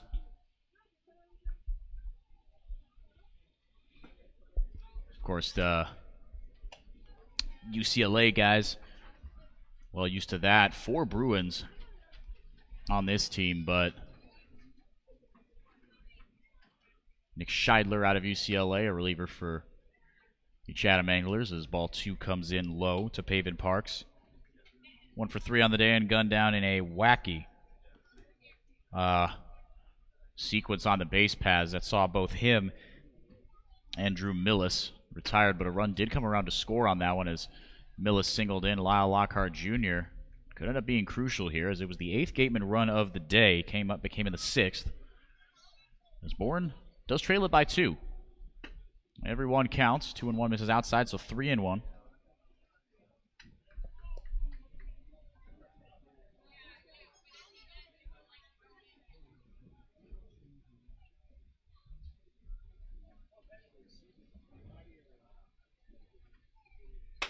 That one upstairs, he lost him. 5-pitch walk to Pavin Parks, puts him aboard with 2 away.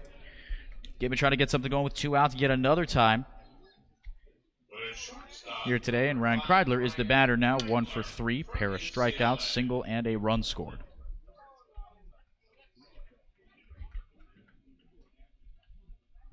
If you're the Gatemen, you'd obviously like to add a couple of more insurance runs. Not 100% comfortable with a 2-run lead, because you will at least see the top of the order in Tyler Fitzgerald in the next inning. 8-9-1, Phillips, Johnson, Fitzgerald due up for the Bourne Braves in the top of the 9th. First pitch to Kreidler, skies it foul over the Gatemen dugout, 0-1. Gatemen trying to put together another run, maybe another 2 here before the Bourne Braves come up in the top of the 9th inning. They're only chasing 2. They are definitely still in this one.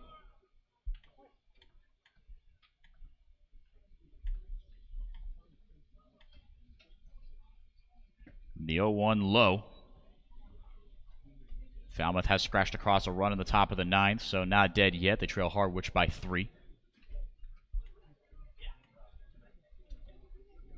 1-1 to Kreidler. Lynn sets up low and into the righty. Gets it right there. So you got a piece of it. Something. It hit something. Dead ball, strike 2. I think it hit Lyle Lynn, and he just asked for time before he moved a little bit further in front of the plate to pick up the ball. I think that's probably what happened, most likely scenario for sure. The 1-2, now Lynn setting up low and outside. See what he gets. hits the spot. Strike 3 called. Snap throw doesn't matter as Kreidler goes down looking for the second time today. 3 strikeouts on the day for Kreidler and 3 on the day for Caleb Bolden, out of Arkansas Fayetteville. We go to the top of the 9th. Last chance for Bourne when we come back. 8-6 Gatemen on the Gatemen Baseball Network.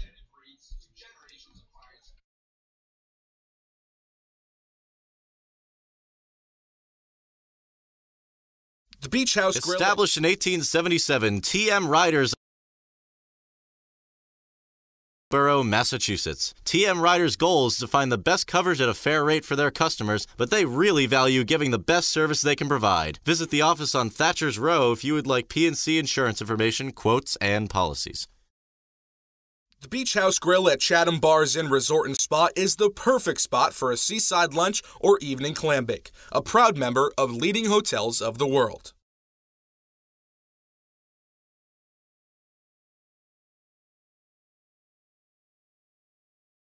One of the area's best restaurants is located right up the street, Brewfish Bar and Eatery. Brewfish offers 20 rotating craft beers on tap and creative pub food. Check out their off-the-menu brunch with a Bloody Mary bar and $5 mimosas on Sundays. Join us for outdoor dining and drinks under the tent, or for live music every weekend, located on Route 105 in Marion.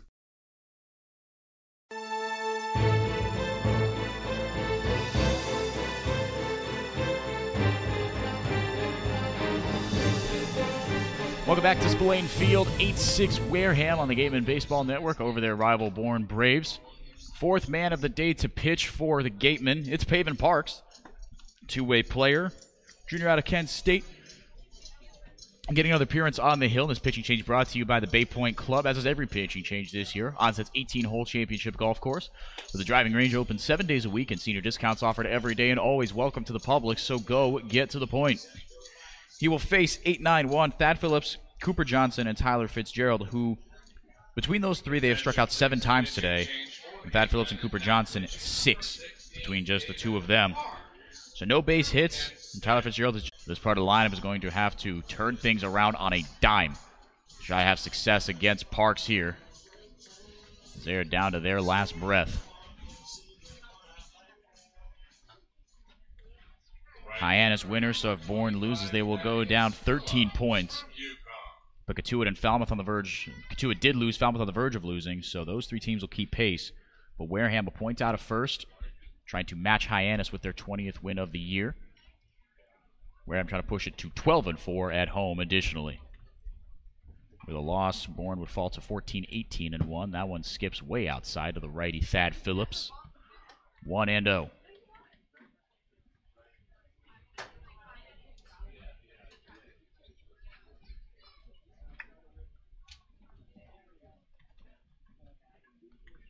One 0 from Parks. In there at the knees, strike 1. And Parks has been awesome through his 3 appearances this year. Exclusively a bullpen guy. He's pitched 5 1/3 innings. 10 strikeouts. 1 walk, pair of hits as well. And a 1-0 record to boot. Misses high with that one, though. 2-1. A 111 opponent batting average.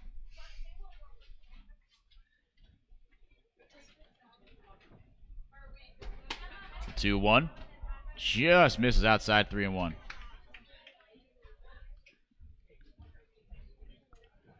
Phillips batting with the bases empty here. His team trails by 2 in the top of the 9th inning. The 3-1. Parks deals from the windup. Just caught the outside corner. Full count. That Phillips is he's having a tough day recognizing pitches at the plate. Yeah, he's not been content with the pitches he has seen. 3-2. Check to swing, and he's rung up. That Phillips cannot believe it. Oh, boy. He knows better, though. Taking the high road. Take the long, slow walk back to the dugout. 4th looking strikeout of the day for Thad Phillips. And the helmet just got the mistreatment there from Thad as he headed back to the dugout. Golden sombrero for Thad Phillips. 4 strikeouts on the day, and all looking is not the way you want to go down. Black hole in the 8th spot of the lineup for Bourne today. That one's in the dirt, 1-0 to a guy who has had 3 strikeouts as well, Cooper Johnson. And probably better for Phillips that he took out the anger on the helmet as opposed to the home plate umpire. Could have ended very, very poorly for him. 1-0, hard fastball catches the zone, 1-1. through 5 2/3 innings now. Pavin Parks with 11 strikeouts. He has been awesome out of the pen. Two-way guy from Kent State. The 1-1. Hard ground ball. First base side. Lyle Lockhart will take it himself on a couple of hops. And that is the second out of the inning. One away from getting a 8-6 win over the Bourne Braves. 3 unassisted on that one for those of you keeping score at home. It's up to Tyler Fitzgerald, the second baseman from Louisville. 0 for 3 with a walk and a run score, though. Was robbed by Jeremy Idens of a base knock in the 5th inning. He is Bourne's last chance.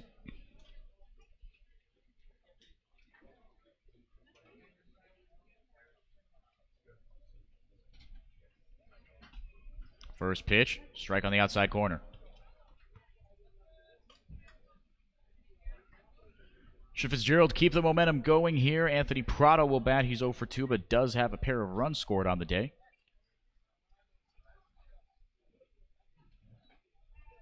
Only 4 Bourne Braves with a hit. The offense has come through just a few guys today for the Braves. Triola with a hit and 2 RBIs. Brickhouse with a base knock. Lynn with an RBI despite being hitless. Barzell with a hit. Langer with a hit. Langer with also an RBI. With that 1 for 4 salvages his batting average at a cool 100 on the year. Swing and a miss, 0-2. Pavin Parks nodding with purpose. He's very happy with what he has done this inning, and why not? A strikeout of Thad Phillips. A ground ball from Cooper Johnson. Now 1 strike away from getting out of the inning and giving his Gatemen their 20th win of the year. The 0-2. Swinging a foul ball. We will do it again.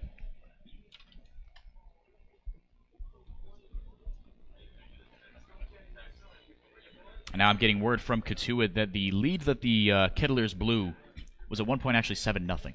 It was. Yeah, that's tough. Spencer Torkelson with a home run in his second game back with Chatham from Team USA.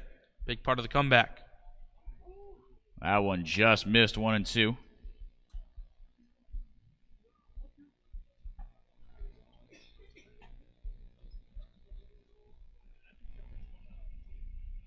Righty on righty.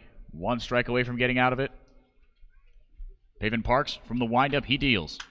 Swinging a foul ball again, putting together a really good at-bat here is Fitzgerald. Not going gently into that good night. Didn't realize Dylan Thomas was on the mound.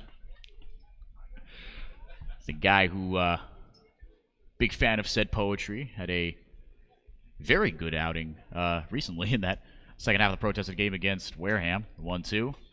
In the dirt, 2-2. Good might be an understatement. He struck out Yeah. 6 of the 10 he faced. Yeah, it was very good. I think could be a little more accurate, and even then might be an understatement. Dominant. Dylan Thomas, a favorite of Brewster Whitecaps broadcaster Jack McMullen. Love seeing him in the game, so he can do the exact same thing you did. 2-2 rifled straight back. Fitzgerald is fighting. 8th pitch of the at-bat coming up from Parks to Fitzgerald. 17th of the inning.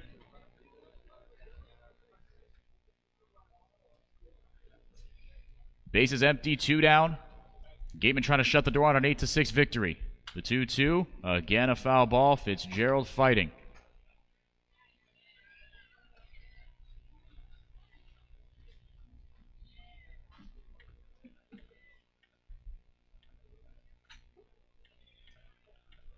The score in Harwich final, 4-1. The Commodores fall to the Mariners. And the Gatemen trying to put some distance between them and Hyannis and the Falmouth-Cotuit Bourne troop at the bottom of the standings. They could do so with a strike here from Pavin Parks. He deals. 2-2, hammered high and deep into left center field. Goldfarb and Idens going back on it. Goldfarb reaches up and makes the catch. A long F7, but that is what does it for the Gatemen. They survive a furious Bourne comeback and push their record to 20-13-1 on the year. The Bourne Braves fall to 14-18-1 and move now 6.5 games back, 13 points out of first, but still 2 points out of a playoff spot as Cotuit losers today to Chatham. Pretty complete game for the most part for the Wareham Gatemen. Will Proctor, another very quality start. Pavin Parks came in and shut the door. Joey Barron was good. Jared Horn, he did give up the 5 runs, but none of them earned, just a stroke of misfortune for the Cal Golden Bear. And offensively, everything was clicking. Yeah, the offense was great today. Only one guy with multiple hits. That's Drew Millis, who kind of broke out of what has been I guess you could even call it a season-long slump at this point, 2 for 3 with an RBI. Austin Shenton, what else is new? He had 2 RBIs on the day as well. Jeremy Idens with an RBI on a sac fly and that ever-elusive extra base hit. Zahid Valenzuela also with an extra base hit. And every single person except Jacob Goldfarb reached base and had a hit today for the Gatemen. Complete game, like you said, JD. The offense was firing on all cylinders, and the Gatemen get their 3rd win against the Bourne Braves. They move it to 3-1 against Bourne. First win at Spillane Field before a home-and-home to end the year. Last 2 games of the season on August 2nd and 3rd for these 2 teams. Or excuse me, 1st and 2nd, Wednesday and Thursday, before an off day on the 3rd. Playoffs getting started on August 4th. Bourne fighting to be featured in those playoffs. Wareham well on their way to doing so. Magic number, if might be a little interesting to use that in a league where there are ties, but the quote-unquote magic number been reduced to 7 now, with a loss from Bourne and a win by definition here from the Wareham Gatemen. Hyannis winners as well, so Gatemen still chasing that first place spot, but a W is a W. Going to take care of business tomorrow against Catuit. Bourne goes back home to face, I forgot who their opponents were. To face Brewster. That's who it was. Brewster coming off a win against YD. But that'll do it for us here on the Gatemen Baseball Network. Thank you so much for tuning in. My name's Enrique DeMore. To my right, JD Rachi. Thank you for listening. Your final from Spillane Field, Gatemen 8, Bourne Braves 6. Have a great rest of your night.